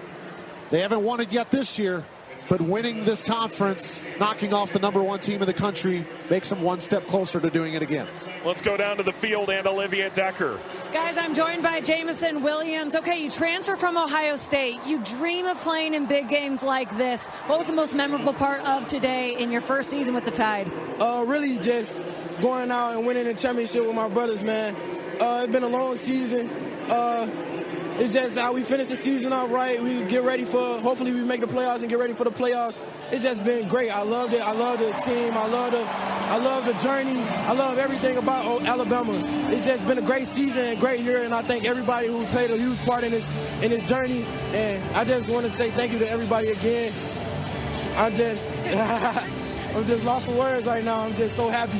Absolutely, a lot to be happy about. Today, you helped your quarterback, Bryce Young, set an SEC championship game passing record. What allowed you guys to have such success around this number 1 defense? I feel like the passing game is one of our strengths. Maybe it's something that defenses have to really game plan on. And it's just like once we get the connection, I feel like no one can stop us. Like we have the best offensive threats in the nation. And I think we just showed that today somewhere. Like, it just, look at the guy, he right there. Your quarterback, Bryce Young, coming up to mess with you a little. Yeah, it's just, man, he's that guy. He just makes it happen. So, man, he's an awesome guy. He's a great QB. He's going to be great coming up in the years coming up. And it's just, man, I'm just so excited. And this was a must-win to make the playoff, and you guys were the underdog. What was the focus? What did Coach Saban say at halftime? I really think he just said this shit not over. Well, I'm sorry. He told us this not over. It's just starting. It's just starting. Even though we went into halftime up by 7 or whatever it was, we just knew like we had to finish a whole 60 minutes of the game, and that was just 30 minutes. So we had another 30 minutes when we came out, and then we just played great. We put up 14 points. I think they put up 7, and we just played a great second half, I feel like. Great game. Congratulations. Good luck moving forward. Thank you. Thank you, Olivia, with Jamison Williams. A reminder that that's a card 97 where I come from. We apologize for any language you may have heard. 180-plus yards, 2 touchdowns. His last 8 games, he's got over 1,100 yards and 12 touchdowns. That's all-time stuff. Yeah, this guy's been absolutely dominant this year. Talked about it earlier that he passed Jerry Jeudy for the 3rd best single season in Alabama history, and it looks like they've got at least 1, if not 2 more games left, depending on how they continue. Don't know if that's going to be end up being in jeopardy. Got a couple of really good receivers, one named Devontae Smith that won a Heisman last year out in front of him. But as we look down, Jamison Williams kind of over there running around to the crowd. He's got about 25 photographers surrounding him as he's close to the Alabama student section trying to celebrate with him. Well, they've got 3 podiums on the field here at Mercedes-Benz Stadium in Atlanta, and the Alabama fans who stuck around are ready to party. The final score, number 3 Alabama 41, number 1 Georgia 24. Alabama wins the 2021 SEC Championship game. We'll have so much more here from Atlanta when we return, including the trophy presentation. You're listening to the SEC Championship game on Westwood 1. Welcome back to Atlanta. And the lights here flashing on and off along with the music. Rack, if you're Georgia, the pain is very real. You're now 0-4 in the Kirby Smart era against Alabama. You felt like you were finally destined to do it. Your perfect season is over, but you got something to look forward to. Yeah, definitely. And it's one of those years where now Georgia's hopefully, and I say hopefully, they're going to have all their guys, because in the last couple of years, when they're not playing for a national championship, you see these guys end up opting out and they want to get ready for the NFL draft. And hopefully, for Georgia's sake and the rest of the teams that we see in the playoff, they're going to have the full complement of all their athletes for the next, call it 3 to 4 weeks of the season, as they still have plenty to play for, because they will likely still be in this playoff with just 1 loss, being the number 1 team in the country essentially all season long. They just got to make sure that they don't get a matchup where they got to play catch up, because that's just not their game plan. They got to play from ahead and keep the game close. CBS reporter Jamie Erdahl is standing on a stage with some of the stars here. Nick Saban, the head coach, Greg Sankey, the commissioner of the Southeastern Conference.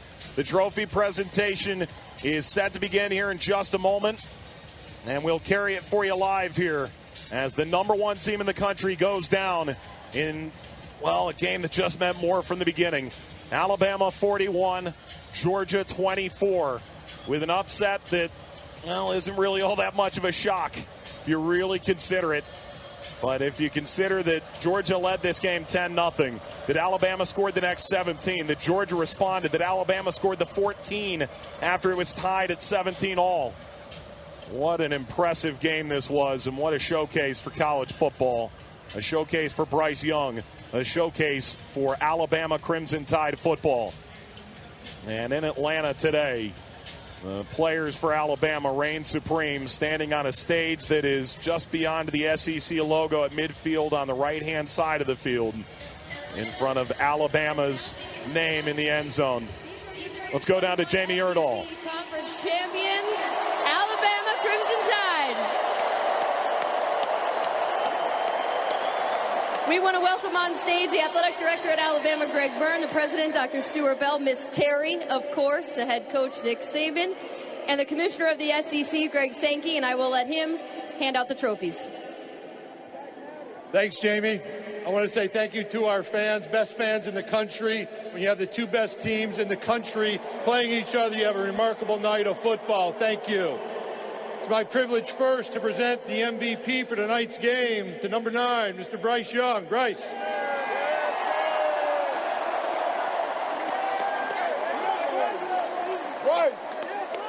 I want to congratulate the University of Georgia on a remarkable regular season.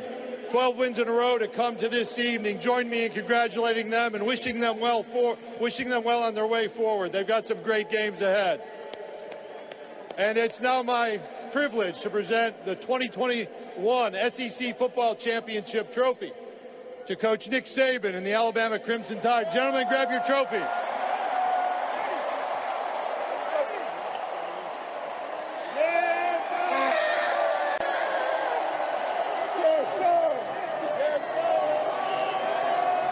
Coach, you've won a lot of games, you've won a lot of conference titles, but this team is special. They faced a lot of challenges this year. So what does it mean to be on this stage with this group of guys? Well, for this team to show the resiliency that they've shown all year makes this so special. I mean, winning a game as we did last week, playing a game today to the level that most people probably didn't think we could. I'm really proud of this bunch. They've showed tremendous ability to overcome adversity all year long. You've coached a lot of quarterbacks. Where does Bryce Young rank on your list? He's right up there. We've had some good ones lately, but he played great tonight. He's played great for us all year long, and he's a great person and a great leader on our team. So it's great to have him leading us. Congratulations, Coach. Hey, Bryce, Mr. MVP. You're wearing this jersey, you're looking at these fans, you're celebrating with your teammates. What does this moment feel like now that you're standing with this trophy in your hand?